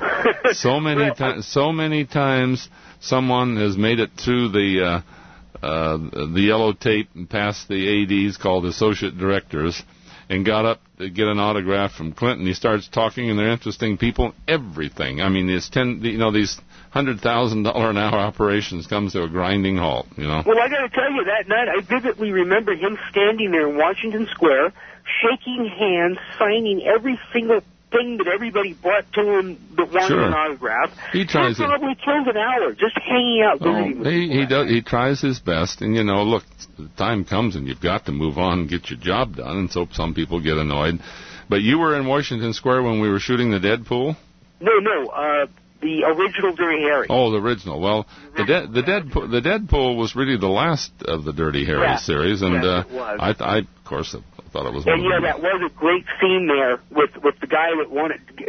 What was his name? Just Malley, I think it was. Yeah, and he was such a great actor. He poured gasoline over himself and threatening to set himself on fire. And Patricia Clarkson was the TV reporter who just said, "Oh, I'm going to turn the camera off so you don't do it." It was a very impressive scene, You know what? I'm going to have to plug my copy of Deadpool in and get the guy's name, and I'll call you back next week with his name. Would you do that? Because he really deserves the world to know who he was. I thought he just did a great job because I was there and I know the difficulty. There was hardly any script to go by, and he did much the same thing that Jim Carrey did. And an amazing performance, totally improvised. Oh, I liked your performance as Kennard. I thought you did pretty good there on that TV set. That looked, it looked pretty good. It was easy for me because Clint just came over and filmed what I do every day. Either on the radio or I was doing Channel 7 and another television series. Well, that's not the first time. I mean, there's been a couple other movies that you were in with him, if I remember correctly. Yeah, but it was easy. There was another guy here that was in the Bay Area. He used to have a TV show for kids on Channel 2. He called himself Captain Satellite. Yes. And he has a brief scene as a reporter in Magnum Force. Yes. In the very beginning of the movie. And I can't remember what that guy's name was either, but I knew him as Captain Satellite growing up as a little kid. If you look at the history, Clint is very good at giving other people a chance or a role in his movies, and I'll tell you, I was one of the least deserving of all compared to some of the really good actors who began their careers with Clint. So I could tell you stories. I could tell you stories all night of what happens when people approach Clint and he starts talking and shaking their hand, and they have an interesting story. But we're running short of time here. So. Yeah. Well, you have a good night, Dr. Bill, and thanks for taking my call. Hey, thank you for calling, Steve. Bob in Ferndale, you're on KGO. Oh, Bill? Yes, you're on KGO. Oh, thank you very much. I was wondering, the Space Shuttle Discovery is up there at the ISS, and, objects, an object in motion tends to stay in motion. So obviously the space station is going at something like 17,500 miles an hour, and the Discovery is linked with it now, docked with it. And how does the Discovery, when they're going to bring it down in another week or so, whatever, how do they disengage and then break out of that orbit? Oh, well, first of all, they have very small thrusters, like just tapping the throttle a little bit on your car. Right. And they have it. Now, just a second. Really, what now? The thrusters. What are they thrusting against? Well, a jet works best in a vacuum. And the jet engine on your airplane would work better if it were up in a vacuum, because in expelling the exhaust gases out of the jet, you give momentum forward to the vehicle that's holding the jet. That's the basics of the jet. Of the jet propulsion or the rocket propulsion scheme. See? So they don't need to push against anything. In fact, pushing against something is less efficient than if they're just blasting into a vacuum. So they have small thrusters, little jet engines you could call them, or little rockets, that change their velocity. So velocity means speed plus direction. Right. And by firing these retro rockets, they slow down a little bit, which allows them to come back into a trajectory that brings them down to Earth. But again, I don't understand if it's pushing. I mean, an engine. Well, look, what you don't understand is the basic physics of equal and opposite momentum. You have to understand that, just basic high school physics. Well, okay, all right. Let me give you an example, because I can't do any better here on the radio for you, okay? If you don't understand the basics, I'm going to try to tell you. You notice this, if you've ever been on a boat and you tried to jump off of the boat over onto the dock. Have you ever been there?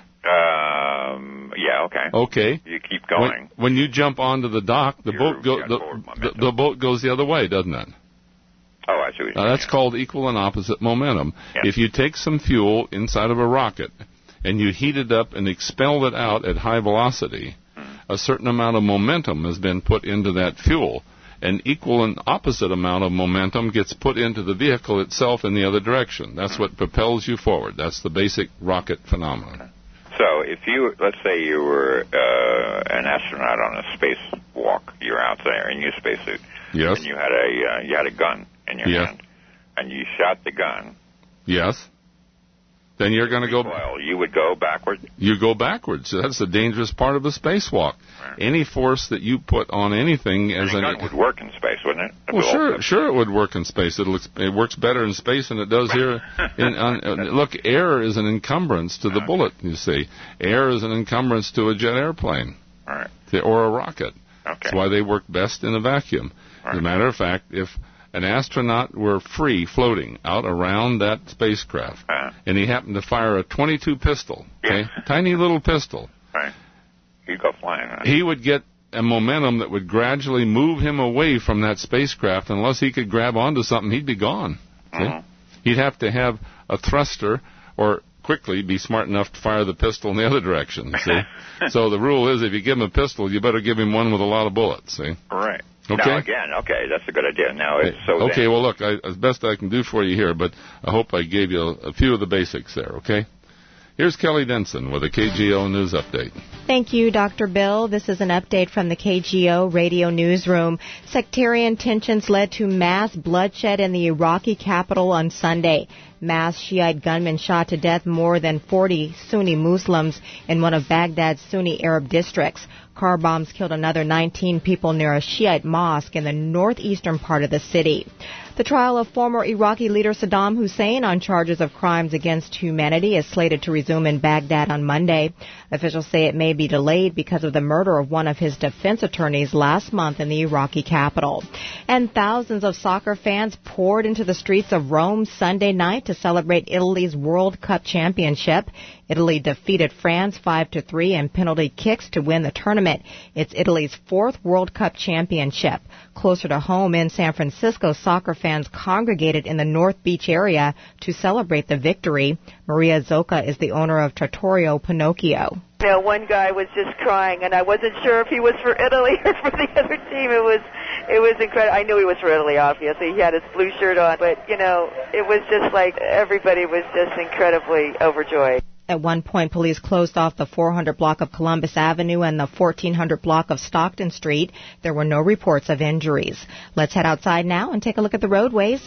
In the East Bay, we have a brand new accident. This is westbound 580 at Central Avenue. It's a solo car crash blocking the second lane from your left. And in Woodside, southbound 280 at Farm Hill Boulevard, an overturned vehicle in the Center Divide area. Emergency crews responding to that scene. The Toyota Avalon with an EPA estimated 31 miles per gallon on the highway and all the little extras you desire. Avalon, where luxury meets fuel efficiency. Taking a look at KGO weather now for the San Francisco Bay Area for your evening. Areas of low clouds and fog are expected to develop along the coast. Low temperatures expected to be mostly in the 50s, but reaching the mid-60s inland. Right now in San Francisco, 54 and cloudy. I'm Kelly Denson, KGO Radio News.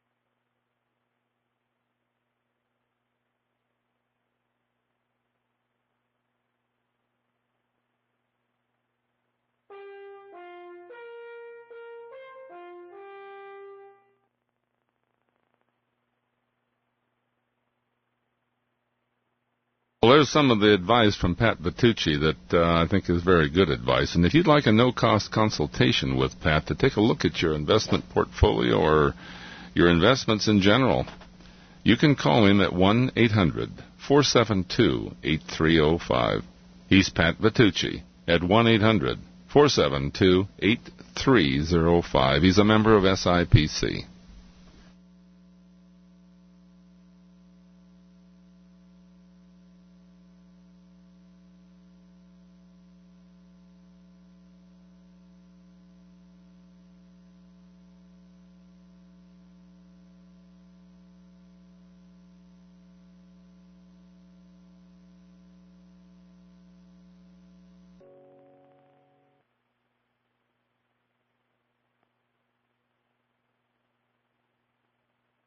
Say, about 9 years ago, I had a home over in the Central Valley where it's hot in the summer, cold in the winter, and I made about a $7,800 investment. I replaced all the old single-pane, noisy, drafty windows with some top-of-the-line dual-pane windows and doors. Made a big reduction in the energy bills, big improvement in the appraised value of that place. But then about 3 years later, I discovered another company called NewPane.com that supplies all the top-of-the-line manufactured windows. So I logged on to NewPane.com. I put in the specs of the job I'd already had done. And lo and behold, I got back a quote for $1,300 less for exactly the same windows and doors, fully installed, guaranteed. A lot of folks have discovered the same thing. You can log on to NewPane.com, NEWPANE, like window pane, and right on the tube, put in the dimensions of the windows in your home, measure them approximate is fine, or take the specs off of someone else's quote, and you'll get a fully priced quotation for a full installation for any combination you want to look at. And you'll never hear from them. You can sit there all month and look at 100 if you want. But when you compare the prices, you're going to be calling them. And when you do, NewPane.com will send an expert to do precise measurements and schedule an installation generally within 28 days. And they'll give you customer references from Sonoma to San Diego and encourage you to call or check them out before you sign up with them. Now, you can't beat that. You can't afford not to compare prices, I'll tell you, because you don't know what you're missing. And keep in mind, NewPane.com supplies all these top-of-the-line windows by the thousands to developers and contractors on a volume basis and volume discounts. They can give you the same or better guarantee as anyone else. If you can't log on to NewPane.com, you can call them. They have a toll-free number and an office in the Woodland-Dixon area, 800-614-7263. That's 800-614-7263 for NewPane.com.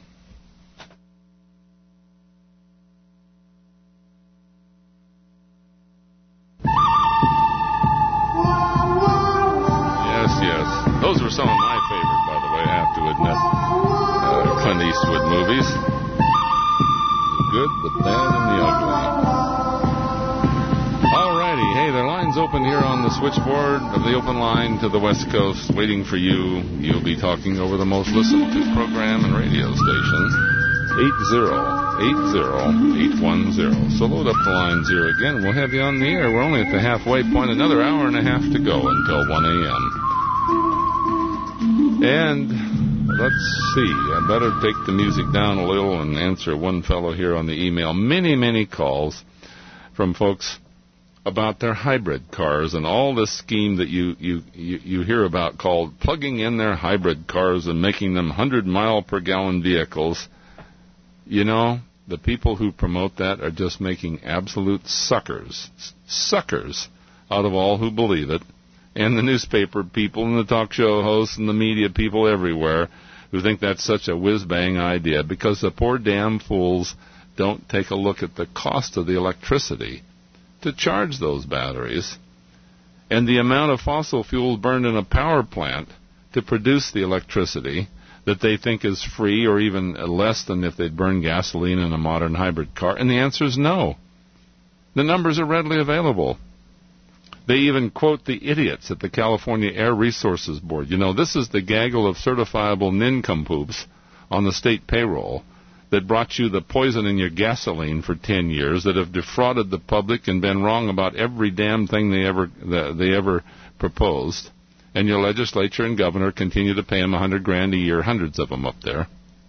They are certifiable nincompoops, and I've called them that for 12 years. And they can call this show, they can call me a liar. All they have to do is let me ask them a few questions, and they don't want that. Now, the people who believe that plugging your car in with bigger batteries in your hybrid is doing a great thing for the environment are first-class suckers, because more pollution is put into the environment and the atmosphere by having to generate the electricity the way we're doing it now, the losses in the transmission lines, the inefficiency of battery chargers, and the inefficiency of batteries themselves. When it's all over with, more fuel had to be burned in that power plant and the pollution put in someone else's backyard for the supercilious idiot tooling around in his so-called electric or hybrid vehicle that he charged overnight, is what it amounts to. And that's why. Good scientists everywhere. It didn't propose it a long time ago. The small, highly efficient internal combustion engine in the hybrids, plus the electric motor facility to operate it during the most inefficient periods, is what accounts for its very good mileage and performance for the prices built. For the fools that want to load up the whole trunk of the car with more batteries and go plug it in at somebody else's expense, they think, they soon get their bill at the end of the month and discover what suckers they are. The only way in which that scheme would be meaningful is that if we have a lot more nuclear power that's non-polluting and a great capacity at nighttime to produce electricity to charge these vehicles. We don't have that because the same supercilious certifiable idiots who promote this 100-mile-per-gallon plug-in hybrid cars are also typically the same ones that oppose nuclear power, so we don't have it, so you don't have the means to do what they dream about. By the way, they do this in France, in Germany. Well, not in Germany. Germany gets its electricity from France, the nuclear power plants in France. But there is a joint program to use the vast capability to produce electricity at night to do many things, such as generating hydrogen. Totally impractical any other way. And to even charge electric cars, but we can't do it over here. If you had even 5% of the cars on the road in California were electric cars and you tried to charge them at night, you would have massive power outages every day in California because the damn fools, again, don't stop to figure how much electrical power is required, electrical energy is required to replace even 1 gallon of gasoline. A gallon of gasoline has over 120,000 BTUs of energy in it. That's about what you use to heat your house for a whole day, 1 gallon of gasoline. And they propose to charge some batteries to give you the equivalent of 3 or 4 or 5 gallons of gasoline the next day. What do you think it costs them? But if you want to look at, see, and hear certifiable nincompoops, find those that believe they're going to get this 100 miles per gallon or great improvement in the operation of their hybrids by dumping more batteries in the back and by filling it up with batteries so that it weighs twice as much and then charging it on, quote, the house wiring. They must have, the only way they can beat that game is to have somebody else paying their PG&E bills, what it amounts to. Thomas in Mill Valley, you're on KGO. Hi, good evening, Doctor. What's on your mind? A couple of quick things. Firstly, I didn't hear the first portion of the program. Did anyone think about just ignoring North Korea? Yes. In fact, one caller mentioned that an hour ago, and I advocate the same thing. Same reason why I advocate if we'd stop looking at the Middle East, let the Israelis and the Palestinians, this postage stamp area on the backside of the world in a way. Right, I would imagine. Fight it out, turn off the television cameras, no more aid, no nothing. Right. The suckers would be all buddies, 5 years from now because they'd starve to death otherwise. Right. It occurs to me that they only have one card to play. Well, maybe they have two. I guess they could attack Seoul, but they'd be wiped out. But the other thing is, I guess they could surreptitiously sell their goods, so to speak. Their illegal goods to terrorists. The big danger. The big danger, I think the best analogy I know, I pointed out that South Korea and Iraq and Iran, all of these are the equivalent of a mole on the backsides of civilization, okay? Yeah, cut them out. Cut them out. But in the meantime, it does no good to shine a light on them, to look at them, to say how ugly they are. Right. You know they're eventually going to grow and become malignant if you leave them alone. Right, well, but they're benign where they sit there today, and there's no reason of doing anything other than just plan to cut them out completely. I imagine we could also go ahead and get China's attention if, in lieu of the United States boycott, say on goods, because we like our goods at our stores, they're dressing up their entire country for the Olympics here.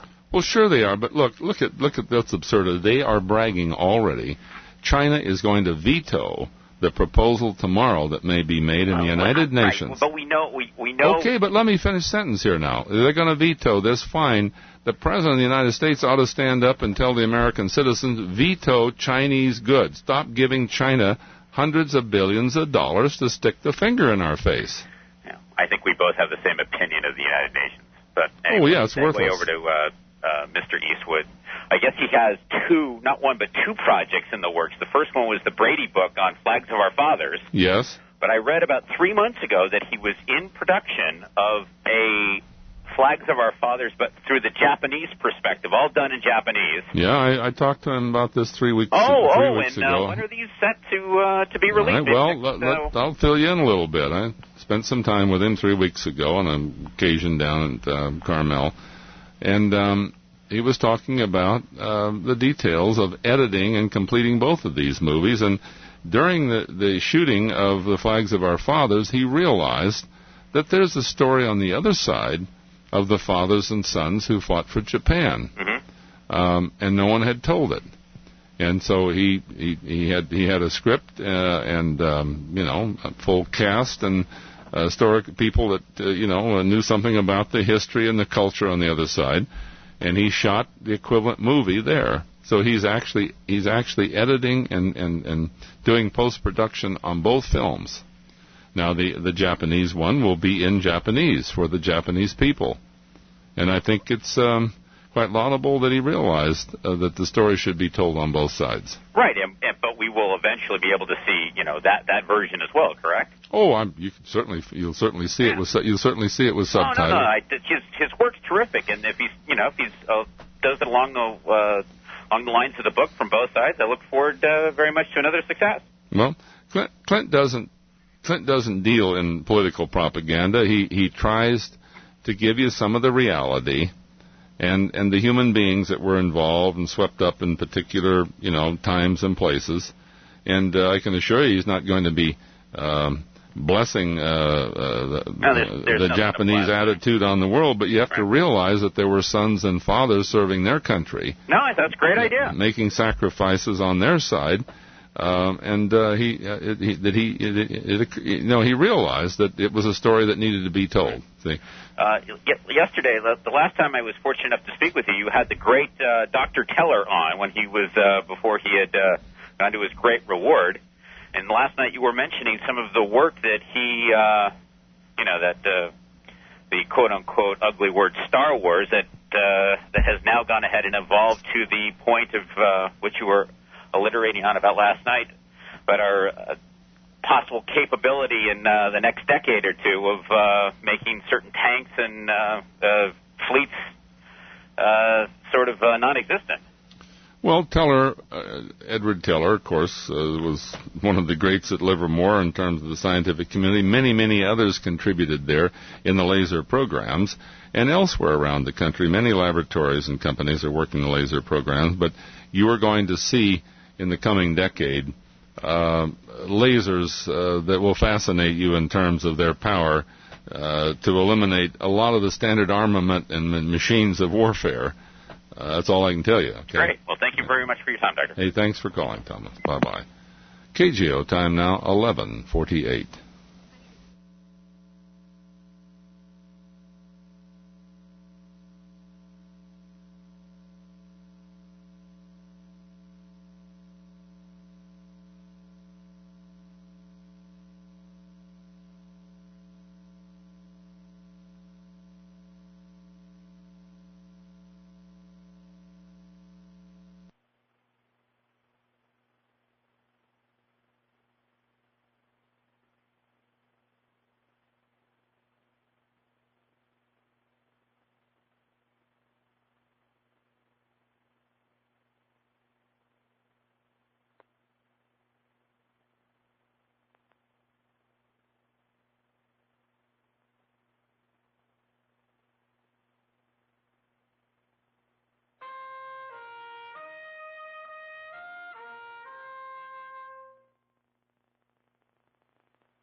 say no matter where you live, eventually there's going to be a power failure, or a hurricane, or an earthquake, or any of these tragedies. And if you talk to folks who've survived them, they'll tell you at nighttime, two of the things they miss the most, communication and a light. Because when the batteries are dead and there's no power, you don't have either one. Well, the Sea Crane Company in Fortuna, California, has produced a solution for this, and I think every home ought to have one. It's a radio called the Free Play Plus Radio. It has all the features of a standard radio, AM, FM, shortwave, really very sensitive as a matter of fact. A built-in battery that you can charge from the power cord or with a solar cell if you set it out in the sun. But when the battery dies and there's no power, it has a hand crank, a very efficient one. You simply wind it for a little while, and it plays and it turns on the light. You're never without communication or the light. And you have no need to hunt for batteries. This is the only wind-up radio with a reliable spring-type generator. And the detachable LED light makes a great area or reading light. Right now, the top-performing Free Play Plus is on sale for the low price of just $89.95, and that includes free ground shipping. As I said, you should have one in your home and your neighbor or friends as well. The number to order the Free Play Plus from the Sea Crane catalog is 800-522-8863. That's 800-522-8863. Or you can see the hundreds of amazing products from the Sea Crane Company by logging on to ccradio.com.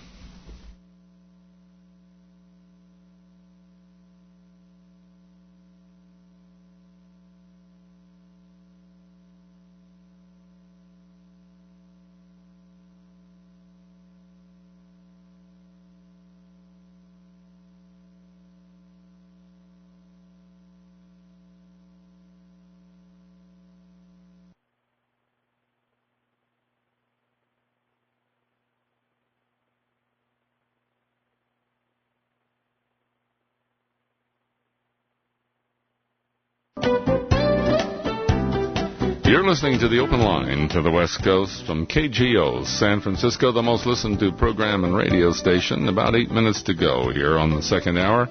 And then the third and heavy hour after the midnight news until 1 a.m. And I'll need another 20 or more of you then. So come along and join in. Now, I have to look away just a jiffy here to check a time and date on the screen. And I'm informed by Alan in Bonnie Doon that at 11:45 a.m. tomorrow morning, the AMC channel is going to replay the Clint Eastwood movie, The Deadpool. You heard us talking about here a little bit. His Last Dirty Harry, I think one of the best. 11:45 a.m., according to, that's Monday tomorrow, the 10th. According to Alan and Bonnie Doon, they're going to replay it for those who are interested in seeing it. And by the way, you just heard mention of some other great people. William Shatner, I did a couple of shows with him, television interview shows. Another just truly great guy, very nice guy. This was way back when he was still in his television series, Star Trek, and quite a popular guy, but he was very nice to other people. Marilyn in San Jose, you're on KGO. Thank you so much for taking this call. I used to have dogs and know a little bit about the issue of fleas when the dogs, in the springtime, we'd put them outside in the summer, and then I'd get flea bites. More recently, I have a cat, and the cat disappeared about a week ago due to a raccoon coming on the property and taking over. Cats will split when the raccoons come around. Well, the cat's been gone for about 9 days now, and I'm thinking the cat's gone for good, but I'm sure getting flea bites.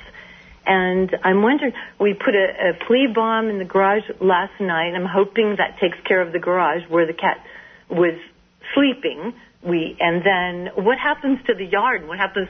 He didn't come in the house too much unless he snuck in. But well, no, hold on, Mary. I'm a little lost here. You're saying you think the cat is the source of the fleas? Yes, I do. Or the raccoon? Well, you said you have the raccoon now instead of the cat. The raccoon chased the cat away about 9 days ago. Yes. And I don't the cat hasn't been around. So I'm okay. Well, what I want to ask is blaming the cat. does the raccoon have access to the same places that the cat did? Raccoon was seen in the garage a couple of times, at least 3 times, and then left. And about that same time, the cat disappeared. Yeah, well, first of all, I want to tell you, the raccoon has not left, okay? No, you're right. When you don't see a raccoon doesn't mean that the raccoon's left. If the same things are around that the raccoon liked, but the most common thing the raccoon likes was the food you were putting out for the cat. Okay? Hasn't been happening for the 9 days. The cat's been gone. The cat, and if there's no more food, the raccoon might move on. But look, as far as only thing I know about fleas, look, I lived with animals all my life out in ranches, and it's never a problem because dogs and cats always lived outside. You just simply never had them indoors, which many in urban areas you do. But I thought it was a miracle when these flea collars came around because I couldn't believe that this one little collar on dogs that live outside would wipe the fleas out. And have you ever used those? Yeah. They didn't work for you? Yes. Never had a lot of luck with those, with the golden retrievers that we had for many years. I think you should talk to the pest control people. I'm not a flea expert, but I understand you can get fleas in your house that you're not going to get rid of just by killing them on the dog or the cat. You know? Right. Yeah. So I think you really need to talk to pest control people because I do know on at least one occasion long ago they can wipe out the fleas in a house. You have to move out for a little while, but maybe that's the best way to go. Well, okay, that's interesting. Not real encouraging. We're hoping the flea bomb would at least take care of the I know, Marilyn. My problem. Marilyn, my problem is I've had to tell people for a long, long time. I'm not very good one to talk about getting rid of critters and woodpeckers and raccoons and what have you because I grew up in an environment where you let them do their thing and you did your thing, you know, and so you don't bother the critters, they don't bother you. I have a fun story to tell about raccoons. I had a guy call me once, lives out in the Sierra, and he was complaining that raccoons had shown up at his place, and he wanted to know how to get rid of them. And I had to ask him. I said, by the way, have you seen any rattlesnakes around your place lately? Nope. Have you seen any spiders? Nope. I said, well, I got news for you. You get rid of the raccoon, and you get the rattlesnakes and the spiders back. See. Because if a raccoon gets underneath your house or up in your attic, one of the hors d'oeuvres for a raccoon happens to be the spider. See? Right. And if there are no spiders underneath the floor or above the ceiling, you seldom have them in the house. See? And for sure, they really do love snakes. See? So take your choice. But you're right. We have no snakes, and we do have spiders. Well, if the raccoon's around the right place, the spiders will disappear.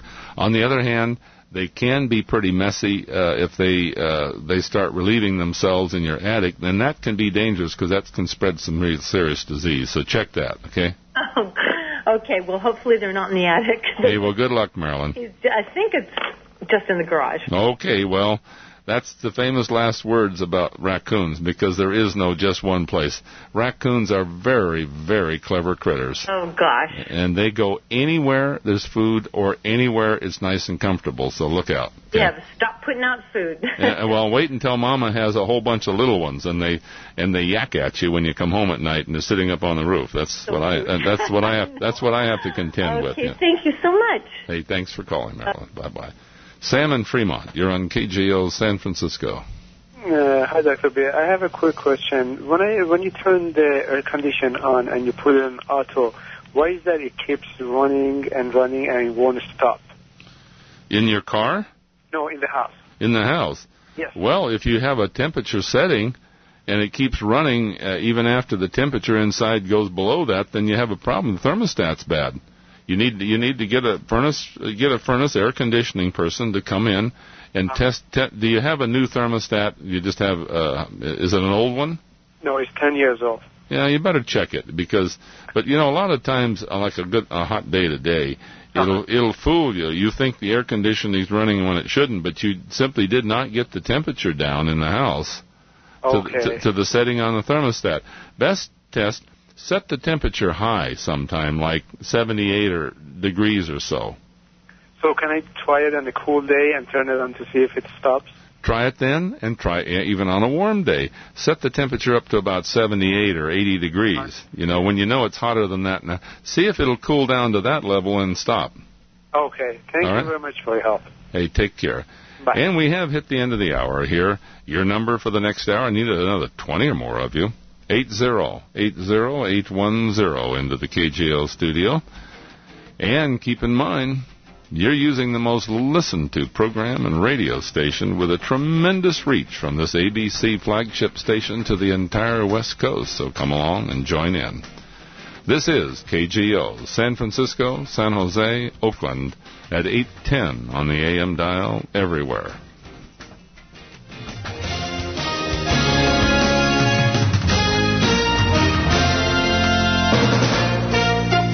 From ABC News, I'm Brad Wheelis. Filling up the tank is getting more expensive. The Lundberg survey found gas prices rose 11 cents over the past 2 weeks to an average of $3 a gallon. Analyst Trilby Lundberg, who doesn't expect prices to increase much more, if at all, says the North Korean crisis helped push prices up. North Korea's tests and its supplying missiles to Iran have added to the price of crude, which has pulled gasoline prices up with it. Japan will try and get a vote today on a resolution which includes sanctions for North Korea. Japan says it's also considering a preemptive military strike. The U.S. wants a peaceful solution, but Assistant Secretary of State Christopher Hill says the military option is not off the table. Of course, there's a point at which we need to take actions to defend ourselves, and we are well aware of that. Hill spoke exclusively to ABC News. He's in the region talking with U.S. allies. China plans to veto any resolution calling for sanctions. Maps and bombing plans found on the computer belonging to an al-Qaeda loyalist suspected of plotting to blow up a New York tunnel. A U.S. official says the suspect visited California once before the plot began. 4 American soldiers are facing rape and murder charges. It's the same case in which a former Army private pleaded not guilty last week. Another active duty member is charged with dereliction of duty for not reporting the incident. The case is one of 5 investigations into allegations U.S. troops murdered Iraqis. I think it's very, very important that, these investigations be thorough, and if there are indications that a crime was committed, that the military act very quickly. That's Duke University law professor Scott Silliman. A pair of car bombs in Baghdad this morning targeted a Shiite neighborhood. At least 7 people were killed. Space Shuttle astronauts begin another day. Good morning, Discovery. They have a spacewalk ahead of them. NASA said everything looks good with the thermal tile, and the shuttle is cleared for landing in 1 week. You're listening to ABC News. You may be sitting there right now wondering how you're going to make it through the day, the night, the next plane flight, job interview, or social event. Maybe you'll have a drink. Maybe you'll take another pill. Maybe you're so anxious and depressed that you just really can't help yourself. Do you worry yourself sick, beat yourself up, or put yourself down? Anxiety and depression are 2 of the most common reasons people take prescription medication, abuse alcohol, and make excuses for why their life isn't working. This isn't the real you. You used to be happy and have confidence and dreams, remember? Well, it's time to get it back. You owe it to yourself to pick up the phone and call for a powerful free tape that could help you get your life back. You want to feel better. You just don't know what to do. I'm Lucinda Bassett, founder of the Midwest Center for Stress and Anxiety. Please, let me help you help yourself. For your free tape that could change your life, call 1-800-446-2204. That's 1-800-446-2204. 1-800-446-2204. It was a world away from court proceedings. A memorial service held yesterday in Aspen, Colorado for Enron founder Ken Lay. The chapel, which seats 300, was full. This resident says justice was not served in the Enron case. I wish he had spent a long time in jail. Why is that? Well, I think he ruined the lives of 20,000 people. Lay was convicted of fraud and conspiracy and was scheduled for sentencing in October. He died of a heart attack last Wednesday. Well, a seaside home with a view is on sale. It's light and airy. ABC's Bob Schmidt reports you might have to climb a lot of stairs if you buy this home. For sale, an island getaway with a lot of potential and a very bright light. The government is trying to stir up interest in a 105-year-old lighthouse off the coast of Portsmouth, Rhode Island. The Hog Island Shoal Light is one of 5 of its kind in Rhode Island, Maryland, and Maine on the auction block. The biggest bid so far, $25,000, but a new owner might have to spend 10 times that much to fix up the lighthouse, and also agree to let the Coast Guard show up from time to time to keep the light burning. Bob Schmidt, ABC News. At least 20 people were sent to the hospital after a malfunction caused a roller coaster to come to an abrupt stop at Paramount's Kings Island, northeast of Cincinnati.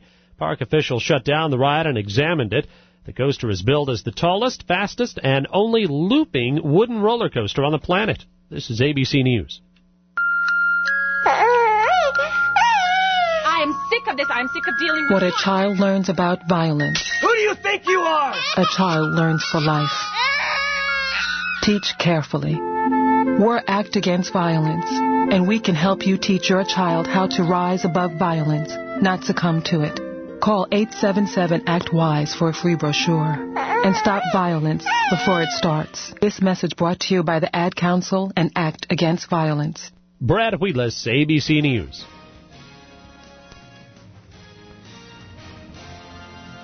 The KGO Radio News Time is 12:05. Good morning. I'm Kim McAllister. Here's the latest now in the Bay Area and the state. A brush fire in Stanislaus County, west of Patterson, started this afternoon and has so far spread through 650 acres. A fire located around the Del Puerto Canyon area near the Frank Raines Park is now on both sides of Del Puerto Canyon Road. Fire is about 5 miles from the Santa Clara County line. The north side of the fire has been stopped. Crews now concentrating their efforts on the south side of the fire. At this point, 6 structures are threatened. That fire started at about 4 o'clock this afternoon, or yesterday afternoon, rather. The cause still unknown. Krug Winery plans to lay off 36 union farm workers. United Farm Workers members laid off because the Charles Krug Winery has turned over operations of its 500-acre vineyards to a private management company. Press Democrat says the union is calling for a nationwide boycott of the winery now. Let's go to the roads and check your traffic. Have an accident reported south 680 just before Marina Vista. That one just reported, and it looks like crews are headed out there to clear that away. East 80 just before Highway 505 in Vacaville, another accident there. And some slow traffic in San Francisco, east and westbound 80. Various lanes of traffic closed off between San Francisco and Treasure Island for road work. Also, eastbound Broadway in San Francisco, the Broadway tunnel is closed. On the detour, the traffic signal light stuck on red at Powell. That's now being treated as a 4-way stop. The KGO Traffic brought to you by FlexSurePower.org. Efficiency to save money, energy, and the environment. Buy energy-efficient light bulbs and install Energy Star qualified cooling systems. For rebate details, visit FlexSurePower.org. And thanks for flexing your power. KGO weather forecast, some fog and low clouds for this overnight. Mostly sunny by your Monday afternoon. Highs in the 60s at the beaches, 70s and 80s around the bay, 80s and low 90s in the warmest inland areas. Right now, San Francisco at 53 degrees. Kim McAllister, KGO Radio News.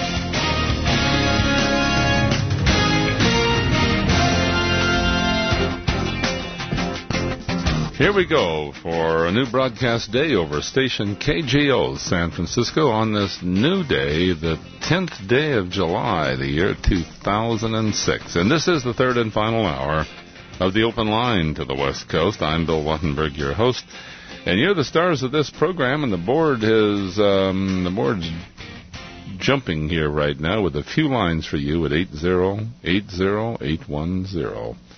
Let's see, we're down to Steve in Pittsburgh. You're on KGO San Francisco. Steve. Hey, good morning, Bill. Good to talk to you again. Thank you. Hey, look, I pulled out my copy of Deadpool. And the character Gus Wheeler, his name is Lewis, and I'm not going to try to pronounce this because I'll only butcher it. It's Giambalvo. Balvo. No, V-O. V as in Victor. So. V-O. Giam, B as in boy, A-L, V as in Victor, O, huh? Yeah. And what was the first name? Lewis. You know, he was... Gamabello? Yeah. If you watch that movie again, you'll see the scene that he did. Oh, yeah. And I thought it was just... where he was going to set himself on fire. I thought he was super, and too bad, as I said, there were so many who really had their careers take off because of that movie. Liam Neeson, Jim Carrey, Patricia Clarkson. Yeah. At least 2 of them were appreciative of it. I'm not sure about the third one, who was pretty arrogant, but that's all right. Well, I'll tell you, You do a lot for your listeners, Dr. Bill, so I'm taking a few minutes digging out this disc and getting you the name. Hey, I'm glad you did, because I've always wanted to remember the guy's name. I just thought the world should know more about him. Maybe some other people can tell us where he's gone since then, huh? Well, you have a good morning, Dr. Bill, and I'll just let you loose and get to your other callers. Hey, Bye-bye. Thanks a lot for calling, Steve. Nice to hear from you again. Dale in Livermore, one of my favorite places. You're on KGO. Yeah, good morning, Bill. I'm not in Livermore anymore. I'm in Walnut Creek, but I have two questions for you about the more energy-efficient cars. The first one was I heard about cars that use the extra electrical energy that the alternator puts out to generate hydrogen gas, and then they burn the hydrogen gas. That is, listen, Dale, that is one of the many scams around that is about as dumb as the day is long. Let me tell you why. Oh, really? Yes, let me tell you why. The energy that the alternator puts out in your car requires that the engine put out more energy than what the alternator put. Look, the only energy that the alternator gets is from the belt that is driving it, you see. So you have to put out more energy from your regular car engine burning gasoline than the alternator delivers to make hydrogen. And when you make and so the hydrogen that you get gives you back less energy than you burned in gasoline to make it. Now, does that sound stupid or what? Huh?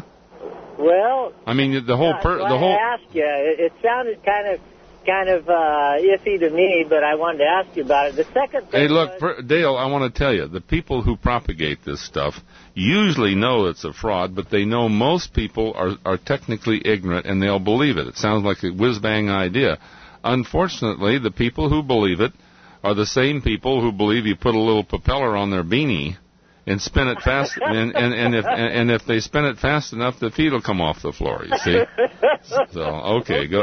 All right. Okay, my second question was, how about? I also heard about using a flywheel in the car to collect the braking energy, the kinetic energy from braking. Yes. And reusing it to start the car again. Yes, that is feasible. As a matter of fact, a lot of work was done on very high-speed flywheels that can store a lot of energy, but there have been problems in really getting it used inside of cars and problems in engineering and then attaching it to the powertrains to be useful.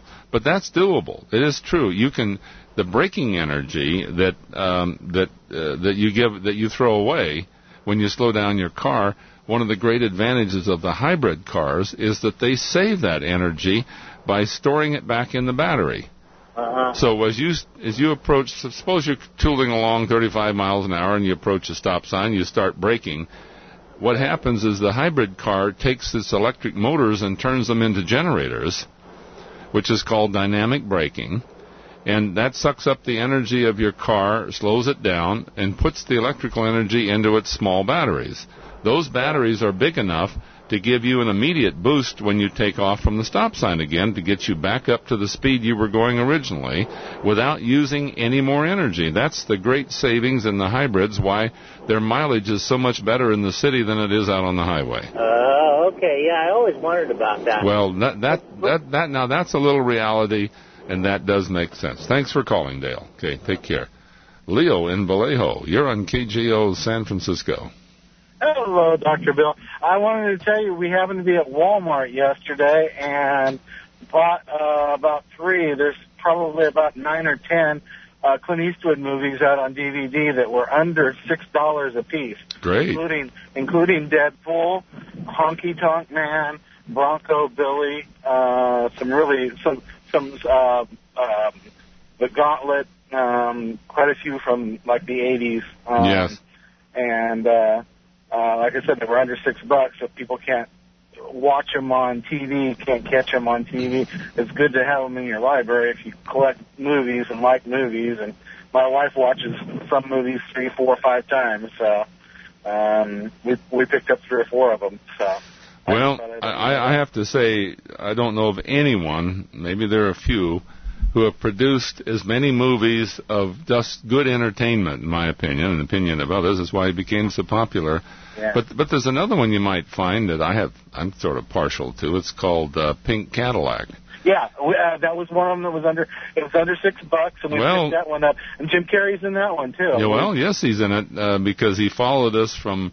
We shot Deadpool and immediately went into production shooting Pink Cadillac. Are you in Pink Cadillac? Just one scene with Bernadette Peters. Actually, I wasn't supposed to be in it, but something happened to the actor who didn't show up anyway. I did a scene. Bernadette Peters is in the Nugget Casino, playing craps, rolling dice, and some guy's leaning on her, some drunk, and I was the pit boss. And had to tell the guy, hey, keep your hands off the ladies while she's rolling the dice, kind of thing. That was it. But that I'll tell you, that was an adventure, because anytime you try to shoot a scene in a movie with real people on camera behind you, you'll never make it. We were there well over 6 hours for this one simple little scene, because every time we did a decent take, there was some jerk back behind the casinos with his finger up in the air. Yeah. Or saying, hi, Mom, or something. And, there was just no way to keep him out of it because of the way it was set up. But I'm a little partial to that movie because that was shot at my favorite place up in the Sierra. Oh, cool. We shot the last half right around my place where I live up in the Sierra, and we all had a good time. And, in fact, it was sort of deliberately done that way because Clint and I enjoyed water skiing and doing a few things between scenes, and it made it real easy to sit right close to the ski boat and shoot the movie and go water skiing. Working with Bernadette Peters is going to be too bad either. Well, she's a very interesting person, yes, she's really a great actress. But first half of Pink Cadillac was all shot over near Reno and Carson City, and the last half was all shot up in Plymouth County. So, good. Anyway. I'll look for you. Thank you. But I'll tell you something else. That's, I think, about the only, what do you call it, general audience movie. And I was there towards the end of production on that. We were all together there for 11 weeks, as a matter of fact. But towards the end of it, some of the big studio chiefs showed up to discuss how it would be cut. In other words, how it would be edited. Because we shot a lot of scenes that were my gosh and my golly, and then other words were used in the next, version. Could have been cut either way. And Clint made the decision to cut that movie as a general audience, fairly tame movie. There's no naughty words in it or anything. Not much violence. Well, some of those are good. Some of those are really good. Bronco Billy's a fun. Well, but but still, the New York critics were knocking all of his movies for being too violent, whatever. So he said, "All right, let's give him one." Now everyone just gulped because they knew, as a general audience movie, it wasn't going to gross as much as the typical Dirty Harry. Right. But where he laughed at the bank? If you check, and I check because I get the royalty checks all the time. Pink Cadillac didn't do as well on its opening in the box office compared to, I think it did 60, 80 million compared to maybe 160 or 80. But in the last, what would it be now, almost 20 years, that's the only movie the Family Channel's Clint Eastwood movie they can play. They play it over and over and over and over. I think that has brought in 4 or 5 times as much. In residuals around the world than some of the others, and he's had the laugh on all the critics that it would never go, and I laugh every time I see the check, So. Honky Tonk Man is one of my favorites that he did, just for the tone of it. Back then when he did it, it was his son. It was just a very sweet movie. And there's another pungent moment, I should say, that I recall very well. 6 years ago, and I was talking to Clint when he announced he was going to retire, and I looked at him and I smiled and I said, "Fellow, I'll bet you haven't even started yet." And you take a look at what he's done since then. Oh, yeah. Take a look at what he's done since then. Hey, thanks for calling. Thanks. Bye-bye. And let's see. We have Marilyn in Santa Clara. You're next up here on KGO, San Francisco. Oh, Bill? Yes. I'm in Santa Cruz, not Santa Clara. the people that were talking about fleas and having it in their homes. Yes. And those bombs are quite expensive, and I found from other people telling me, and it does work, that you sprinkle 20 mule team borax on the rugs and all over the rugs or the furniture, wherever you want it, in vacuum, and that will clean them all up. I see, and they eat the borax, and that does them in then, huh? Right, and you vacuum them. Well, I know it's fine, but I know a lot of people be reluctant to sprinkle borax all over everything, but I'm with you. It makes a lot of sense. It wouldn't hurt it on the rug because you sprinkle it dry, and it doesn't do anything to the rug. Sure. All right, well, let's hope she's listening, and thanks for the tip, Marilyn. All right, thank you. Bye-bye. KGO time now, 12:19.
KGO San Francisco, 810 on the AM dial everywhere.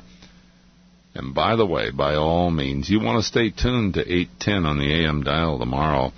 Morning news with Ed Baxter. Ron Owens coming up in the morning. Some of the finest programming you're going to find. Ron Owens, Dina Dell, Pete Wilson, Gene Burns. I call it the college education of the airways, and I listen wherever I am, in the scientific lab, driving out on a bulldozer, what have you. And invariably, I learn more from listening to those guys because the greatest minds in the world pass through the KGO studios. And the rest of the great minds are out there on the callers who take the time to call in. All I guarantee is you listen to KGO next week. And when the dinner party arrives next Friday night or Saturday night, you will be the best informed person there, including all your college professor friends that don't have time to learn as much about what's going on in the world as you'll hear on the programs on KGO, 810 on the AM dial. Mark in Sacramento, you're on KGO. Hello. Well, I ran into a little problem yesterday. I'd taken my jet ski out, and I forgot to put the drain plugs in, and it the engine compartment filled with water, and actually I pulled it to the beach, and it filled with water while I was at the beach. I drove it over, no problem, because it was pumping out. Anyway, when I went out, it stalled just a few, 50 feet from the shore, and I towed it back to the shore and drained out the water. And then I tried starting it again, and it turned over, and then it stopped, and then I did that a couple of more times. Well, I come to find out that there's something called hyperlock, I guess, or hypolock.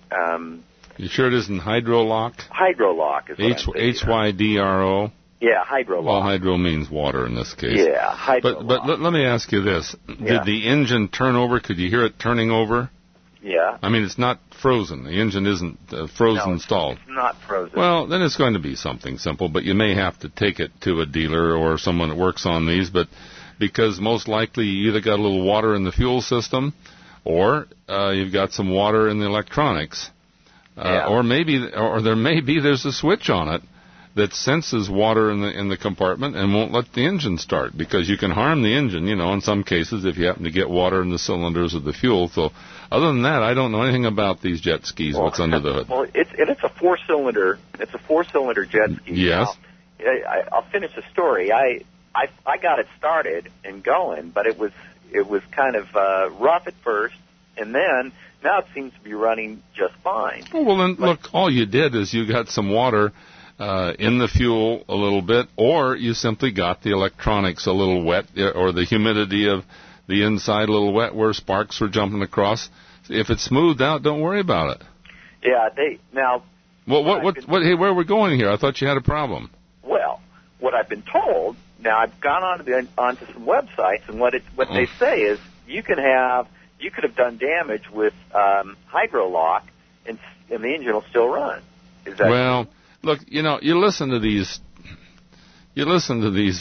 characters giving you all their guesswork, and generally they don't know their butt from a hole in the ground. They use a big word like hydrolock.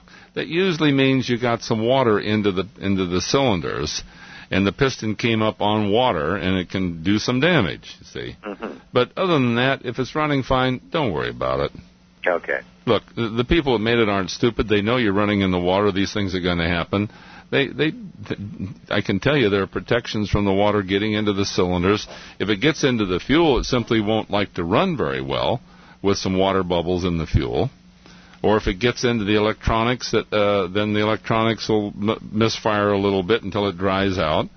But hey, if it's running well, check. It's a four-cylinder. You have a regular oil stick on it, don't you? Right. Pull the oil out. Pull the oil stick out and see if it looks creamy. Okay. See?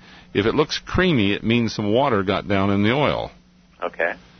Drain the oil. And now, hold a second. I want to help you. I got just a short amount of time. Fix your jet ski, okay? Check that. That's the most important thing. If you got some water down in the oil, then that can start to harm the bearing surfaces because it won't give you very good lubrication. Drain the oil out, okay? Put new oil in it. There's a plug somewhere to drain the oil, isn't there? Yes. Well, actually, you got to pump it out. Well, pump it out. Yeah. That's the only thing that can harm you.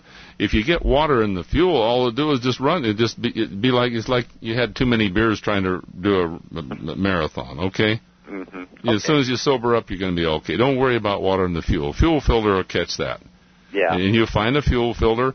If there is some water in the fuel, you'll see water bubbles inside the fuel filter. That's what it's there for, to catch it. The main thing to worry about is water got down into the oil through that dipstick hole, okay? Mm-hmm. And if you run it, pull the dipstick out and see if it looks creamy and bubbly, then it means it got a little water in there that's mixed up with the oil. Get rid of it, change it, go run it, enjoy it, okay? Don't listen to the jerks on the internet, okay? Okay, one last point. What? Okay, when you say creamy, is it white or is it... It looks like coffee creamer, okay? Uh-huh. Normal oil should be nice and black or sort of transparent. Mm-hmm. Purple colored, okay? Mm-hmm. But if it gets water in it and the water gets emulsified or mixed up with it, it'll be creamy and frothy like mocha coffee, okay? Mm-hmm. get rid of it. Yeah. You know, another thing, just get rid of it anyway. Be super safe. Drain the damn thing. It only takes a couple of quarts, doesn't it? Yeah, I think it's 5.5, actually. Okay, do that and stop worrying, okay? Okay. Go run it, enjoy it. But don't listen to the jerks on the Internet. God, they give you everything to sound smart, you know. If there was damage from hydrolock, would I know it? I don't know what the hell they're talking about, but if they're talking about the usual thing, sure, you'd know it. It wouldn't start at all. The connecting rods would have been bent, and it'd run ratty and poorly ever since, okay? Mm-hmm. Okay. So other than that, and hey, call the dealer and ask them. They see it all the time. Okay. Take care. Bye-bye. Thanks a lot. And Dave, Dave in Watsonville, you're on KGO San Francisco. Dave, are you with us? Bill. Let's go. Come on. Nice talking to you. Here, I got the solution to the flea infestation. Oh, boy, let's hear that. Okay, it's real simple. Just get a plate, put some water in it, maybe a little bit of soap, and put like a 100-watt light bulb about a foot above it. And the fleas are drawn to the heat, and all you have to do is keep checking it, and when you don't see any more fleas in there, you got them all. Really? You mean little buggers will all come from all over the house, out of the rug? Well, if each room, maybe you get one in each room, but you'll get them all. And they end up trapped in the soapy water? Yeah, they jump up to the light, drawn to the heat, and then they fall into the plate. And I don't think they can swim too well. So. That sounds like the best gopher cure I ever heard. You know how many gopher cures are? There's as many gopher cures as there are people who have lawns. You know, just peanut butter on the trap for you. Don't ever want to get in that. But the best gopher cure I ever heard was from a guy up in Orville called in, and he's a good old boy, and he said, "Well, I ain't got no problem with gophers because it's real easy. You just go get a little chewing tobacco and you chew it up real good, and no, you don't. You break it up real good and you sprinkle it down in the hole where the gophers are." And then when they come up to spit, you bat them with a shovel. All right. Hey, I like yours. Take care. Here's Kim McAllister with a KGO News Update. Dr. Bill, thank you. Good morning. It is an update now from KGO Radio. The chairman of the House Intelligence Committee claims the Bush administration kept several intelligence programs hidden from Congress until they were revealed by whistleblowers.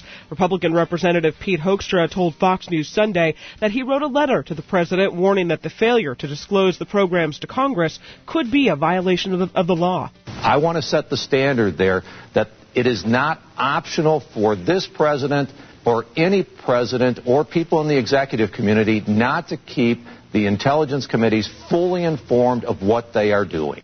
Republican Senator Lindsey Graham says the U.S. should not engage in direct talks with North Korea to ease the nuclear threat. Graham told CNN's Late Edition that North Korea needs to hear from other world powers. That if you keep going down the road of enhancing your nuclear program, if you keep testing missiles and keep making nuclear weapons, you're going to be an isolated nation forever. They need to hear it from the world, not just us. This is a world problem, just not a United States problem. Democratic Senator Barbara Boxer, though, thinks bilateral talks would be appropriate along with continuing six-party talks. It's not a one-on-one with President Bush, for goodness sakes. I think there could be a special envoy. It could be Chris Hill. It could be someone else. You do it as part of the six-party talks. So I don't think there should be an argument about this. We seem to argue about everything. Boxer told Late Edition it's important to use every avenue to help ease the tensions there. Thousands of soccer fans crowded into the streets of Rome to celebrate Italy's World Cup championship. Italy defeated France 5-3 in penalty kicks to win the tournament after playing a 1-1 draw in regulation and overtime. France settled for second place in the tournament, Germany third. Let's go to the roads and check your traffic right now. It's trouble in the South Bay, North 880, just before the northbound 280 connector. Two-car crash, the second lane from the left blocked. West 80, just before Fremont Street in San Francisco, a car broken down in the right lane of traffic. And South 680, right at the Benicia Bridge midspan, an accident reported there in the left lane. KGO Traffic brought to you by FlexSurePower.org. To save money, energy, and the environment, buy energy-efficient light bulbs and install Energy Star qualified cooling systems. For rebate details, visit FlexSurePower.org, and thanks for flexing your power. KGO weather forecast, fog and clouds for the overnight and the morning hours. Then by the afternoon, some sunny skies. Highs today in the 60s at the beaches, 70s and 80s around the bay, upper 80s, low 90s inland. Right now, cloudy and 53 in San Francisco. Kim McAllister, KGO Radio News.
again, thousands of our service members are listening overseas. It's daytime now in Iraq and Afghanistan.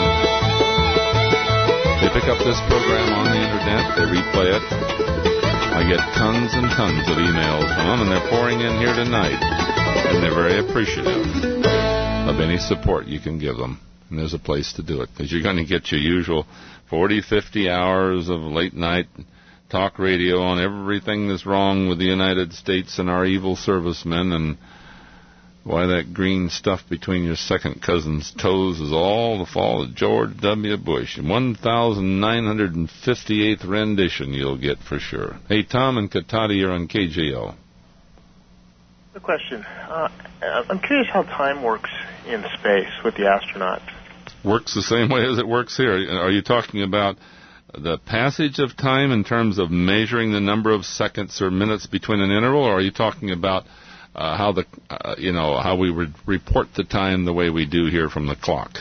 Yeah, exactly. How we report. Oh, well, if you're talking about time zones, we're Pacific Daylight Time here in San Francisco, Eastern Daylight Time in New York, but up in space, they just pick one and stick to it, and it's probably Greenwich Mean Time. Right. I don't know. It could be Eastern Daylight Time, but that's what they go by. Now, typically, their day is sort of established by the daytime of the ground controllers. Right. Okay. That's it. But they're put on a 24-hour cycle. Try to schedule to get used to sleeping at a certain time and having a work day time and following, and then an evening time and so forth. Right. Because when they wake them up, they play music to wake them up. Yes. Or start their day. So I was just wondering if they had a clock that goes off says it's time to get up, or... Yes. Well, they put them on a time schedule the same way we live on one here, on Pacific Daylight Time. Okay. And then they stick to it, and even though they're passing all the normal time zones all the time. See. Right. Oh, hey, good question. Thanks for calling, Tom. All right, well, thank you. Bye. Lewis in San Jose, you're on KGO San Francisco. Hi, Doctor. What's on your mind? Hi, Doctor. I've been listening to you for a few years, or actually many years, and every time I go on vacation to Mexico, I want to listen to you, but I bring a boombox with me, the digital tuner. Yes. And it's very hard to get KGO. I catch another station from Texas or Chicago, but I can get KGO down there. Is there any other kind of radio? Well, down there is some interference in some places. You're probably over on the eastern side of Mexico, aren't you? I'm in South Mexico, Oaxaca. Oh, yes. Well, you're way down. That's going to be a little difficult. But the reports I get, people, for instance, just over the border or in Baja California, seem to be able to pick up KGO quite well. But much farther south, you're going to find other stations that interfere with us. They're stations close to 810 kilohertz. Oh, okay. Big stations. And I'm sorry. There is a radio you advertise it on KGO. You think that can work down there, or? Well, your best bet would be the C. Crane radio, called the CC radio. CC radio. Yes, and I'll bet you if you will call them and ask for some information, they know a lot about radio reception and what you would need to try to pick up KGO, for instance, in South Mexico. Okay. Whether it's even reasonable. Now, they have some really sensitive antennas that you could use, but they would be your best advice, and I don't think they'll sell you something that won't work if they know that if the signal is not there, you're not going to pick it up. You see. Oh, okay. Hey, well, thanks for calling, Louis. Thank you very much. Bye-bye. Oh. Lori in Pittsburgh, you're on KGO San Francisco.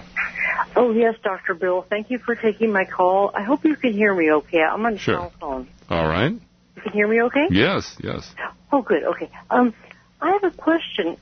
I've been watching specials, or I watched a special on the Friendship 7 with John Glenn, and is he the correct astronaut? Yes, John Glenn was one of our first astronauts. I think John Glenn was the first of our astronauts to actually orbit the Earth. Yes. Okay. And I didn't realize how many close calls they had with Oh, okay. Oh, hey, No. the first flights were very, very dangerous. They had very little of the precautions and the safety features and the backup equipment that we have now. See? Yes. So when you say you were watching Friendship 7, was that a movie? Actually, it was a documentary on one of the PBS channels somewhere on the television. I see. I'm not familiar with it, but yeah, John Glenn was quite a hero for taking the chance that he did. Okay. Yes, he was. And were you at all involved with it, or? No, I became involved with the Apollo program, which was John Glenn was with Gemini. That's right. The forerunner to Apollo, and but I was heavily involved for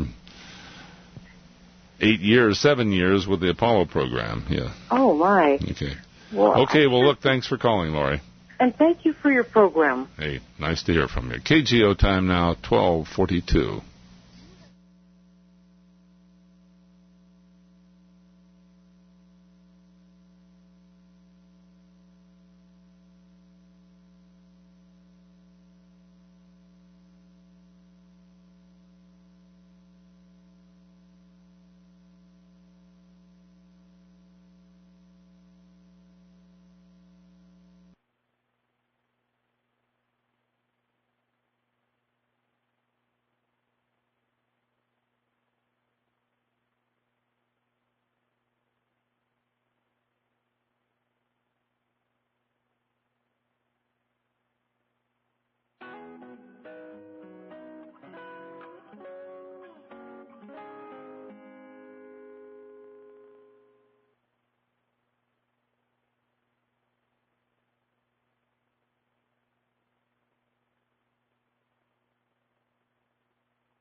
About 15 minutes to go here this morning on the open line to the West Coast. And then I'll be back, of course, next Saturday, Sunday, 10 to 1 as usual on the open line to the West Coast. As a matter of fact, I'm going to be back next Thursday and Friday nights on the Jane Burns Show, 7 to 10. So, hey, we'll continue this dialogue then. And then on the weekend, 10 to 1. But, gee, I'm happy to report Alan and Bonnie Doon did a little homework here for me. And let me lean over here and take a quick look. He has looked up the activity of Louis Giambalvo, who did that great scene in the Deadpool, and I'm happy to report, gee, he's been very busy as an actor. Looks like he's been in NYPD Blue, all sorts of TV specials. Ally McBeal. What's the latest here? An Eye for an Eye. It was 2004 TV episode. He played a judge there.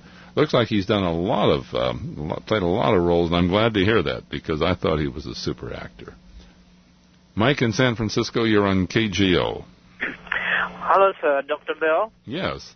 Yeah, I just wanted to ask you about this Earth rotation. I feel like I'm a fool to ask. I don't know how. No. Now, are you referring to the discussion I had last night and informed some people that the Earth actually rotates 366 and a quarter times around its own axis in order to give us 365 and a quarter days as it goes around the sun? No. This is when the Earth rotates, the things that are on the air, like airplanes, all this, are they all rotating together? Oh, yes, because, you see, an airplane is really flying in the air as the medium that it's working in, and the whole air mass of the atmosphere of the Earth is rotating with the Earth, except you do have very big winds in various places that are moving, and the average velocity, called tangential velocity, of the surface of the Earth is about 1,000 miles an hour. And you can have winds that are blowing at half that rate, or several hundred miles an hour, such as the jet stream coming from the east to us, but elsewhere it's got to blow from the west to east to make up for that, you see. Okay, so from Earth to all the way up to the point where the central the gravity of the Earth gravity, but it's the gravity of the Earth, it fades when it goes to certain distance, right? What not? Well, yes, it decreases a little, but not much. Now, look, the atmosphere is mostly contained in a thin layer around the Earth that's about, no more than a couple 100 miles thick, okay? Okay. Actually, by the time you get up 60 miles... Okay. All right, so thank you so much. 300,000 feet, it gets very, very thin. But it never really ends. I mean, it's only a question that it becomes so thin and the molecules so sparse that you say you're out in vacuum. But at all times, there are a few molecules escaping our atmosphere, escaping the Earth's gravity, a few hydrogen molecules, Okay. a light Z, but many more are coming in the solar wind, so. It'd be hard to count them compared to the amount that stays here, though. Okay, all right. Thank you very much, sir. Hey, well, thanks for calling. Good question.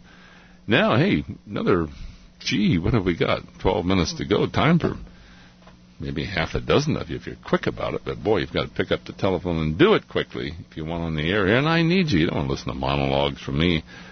We've gone way beyond our quota of 40 to 50 here every show on the open line to the West Coast. And I think we have a little more business. KGO time now, 12:50.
Well, I quite often remind you that our service members overseas, tens of thousands of them, listen to this program.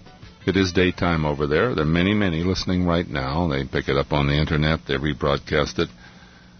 But there are a few things that they very much enjoy hearing, and something that we all should keep in mind. And here's that message sung by a very great American. Oh, beautiful, far spacious skies, far amber waves of grain,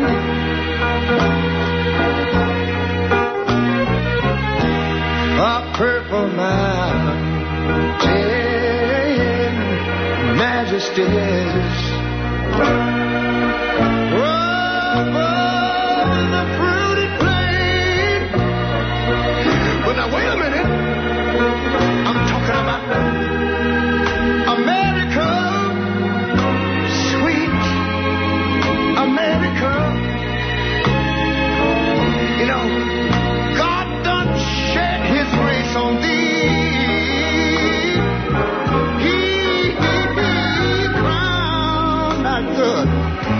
Yes, he did. Heavy brotherhood from sea to shining sea. I don't think anyone has ever made that as impressive as Ray Charles. Brad in Santa Rosa, you're on KGO. Hello, Brad, Santa Rosa. Are you with us? Hey, okay, let's go, Brad. Well, we've lost him there. Bud in San Jose, you're on KGO. Gee, we lost Bud, too. Well, let's try Craig in Berkeley. Are you with us, Craig? Yeah. What's on your mind, Craig? I didn't know it was going to be on to so that's good. Well, the others bailed out on us or something happened there, but you're it, Craig. All right, usually I call for political stuff, but, my wife insists I take a break from political stuff on Sunday. I recognize your voice, okay? Tell her I appreciate her help here tonight, because you usually really give me a run for my money, but go ahead. Yeah. I was wondering I'm not sure who put these studies out or if I even have it correct about space, how they say we're located here. How do they know? Maybe within, as far as our telescopes can see where we're located, but how do you know as far as space as a whole that we're located near the center or near this site? If it goes forever, nobody's been to the end, how do you know where you're located? Well, it's a very good question. We don't know, nor does anyone, real scientists believe that we're at the center of the universe, Craig. I mean, you may have heard people talk about that. Generally, people have this feeling that the Earth and humans are at the center of everything, but we're really not, in my opinion. But when it comes to the universe, no, there's no evidence that we, the Earth, and the solar system we're in is necessarily the center. One of the best analogies to think about when you want to say where are we in the universe, think of a balloon. Don't think of a volume it's completely filled with with planets and what. Think of a balloon, for instance. And that we're all on the surface of the balloon somewhere, each star, the solar system, and that balloon is constantly expanding. Look at it from that standpoint, and then you're not talking about something being in the center. See? Yeah, I always wondered how they began to even measure. I guess I can understand it being measured as far as our the technology we have, as far as our telescopes that can see far in space. Let me give you a little clue. There is a technique that scientists can use that's well founded, proven in the laboratory, lots of things, and that is to look at the light that we receive from distant objects. That light is changed in a way depending on the speed of that object moving away from us. Now, you've heard a train coming towards you, haven't you? Where the whistle gets higher and higher frequency, it goes up, and then as the train leaves, it dies down. Yeah, that's called the Doppler effect of the sound. Sound waves are crowding in as it's coming towards you, and they're stretching out as they go away. Well, the same thing happens with light, and we can look at certain frequencies of the light from a star, some object that gives us light, and we can measure fairly accurately how fast that object's going away from us. And part of the theory is that the things that are moving the most rapidly are the farthest away from us. See? I understood what you're saying, but so what you're saying, we really don't know then. Well, we do know. Well, like how we do know. We've always been evolving and steady growing, and it was growing for maybe a billion years before we were. The estimates run from 8 to 12 billion years since the universe supposedly suddenly exploded from a central place. But you see, that doesn't tell us what happened before then. Yeah. That's just a nice theory for one period of time that's pleasing to the mathematicians and the scientists and the astrophysics. But if you're a philosopher and you ask the question, well, what in the hell was there before that? See? Or if they say the end of the universe is out there a certain distance, then what do you call what's beyond that? Most of us don't have a concept of nothingness, see? Yeah. And then you get into the heavy mathematical theories that say, well, maybe the whole thing is cyclic in the sense there is no beginning and end. But Craig, you've been doing some interesting thinking that you'll find more troublesome than politics, okay? Yeah. Hey, thanks for calling. Okay, want to hear from you again. Robert and Hercules, let's see if we can get you in here, Robert. Yes, Dr. Bill, I was wondering what your thoughts were of Sunday morning's Wimbledon finals. I didn't get to see it, but I heard that Federer was his usual tennis machine and played to perfection, huh? Yeah, it was a pretty good showdown, I think. Oh, he is an amazing player. There's no question about it. And so is Nadal. I love to watch them both. I thought it would have been a good match, and I saw the last third of the match Sunday morning. It was pretty early, but I knew that Nadal was the champion of the French clay court surfaces, while Roger Federer was champion 47 straight matches on grass. Oh yes, grass and hard court. I thought it was a fascinating showdown. It's awesome. I wish I'd been able to see it. I was unfortunately preoccupied with some other things, but hey, thanks for reminding me. Hey, nice talking to you. Thanks for reminding me, and thanks for calling. And we have hit the end of the show here this morning. But by all means, if you have a chance, do something to show a little appreciation for our service members overseas. They are serving this nation. They are confronting the self-pronounced enemy the forefront of the terrorists, the heads of terrorism in this world. And they are making great sacrifices, and most of them understand why. You have a chance, let them know about it sometime. Till then, I'll be back next Thursday night here on KGO, 7 to 10. Stay tuned for Ray Taliaferro coming up on KGO. And for KGO, this is Bill Wattenberg bidding you good morning. You've been a marvelous audience as usual. This is KGO, San Francisco, San Jose, Oakland, at 8:10 on the AM dial. From ABC News, I'm Brad Wheelis. The North Koreans will be watching the UN Security Council today. Japan is trying to get a vote today on a resolution calling for sanctions against Pyongyang for firing 7 missiles last week. Assistant Secretary of State Christopher Hill visited with officials in Seoul, and he said the North openly defied the South. The North Koreans defied them. The Chinese said very clearly, don't do this. Everyone said clearly, don't do this, and the North Koreans have gone ahead and done it. In an exclusive interview with ABC News, Hill said the U.S. has not removed the military option from the table, but wants North Korea to return to 6-party talks. 4 U.S. soldiers are charged with the rape and murder of a young Iraqi woman and the deaths of her family members. A former Army private pleaded not guilty in a civilian court last week. The Iraqi Prime Minister wants American soldiers to face trial in Iraq. Democratic Senator Barbara Boxer says the request is a non-starter. I would not trust the Iraqi government to try any American citizen. They can't even control their own country. We've tried to help them do it. They can't even stop the violence. Boxer on CNN's Late Edition. Another spacewalk on tap for the shuttle astronauts today. It will take quite a bit of choreography, something of a ballet. Flight Director Tony Sacacci says astronaut Pierce Sellers will be replacing a cable on the International Space Station. Pierce is basically, for a moment, going to hold both of them in his hands while they trade him off. So that's the difficult part of it. The cable is part of a sort of rail system on the space station. It was heaven on earth for Italian soccer fans. After 2 overtimes and a penalty kick shootout, Italy beat France for the World Cup title. Soccer fans in New York's Little Italy celebrating sweet victory. It's the 4th World Cup for Italy, but It's been 24 years since the last win. For the second time in history, gas prices are averaging $3 a gallon. This according to the Lundberg survey of about 7,000 stations. You're listening to ABC News.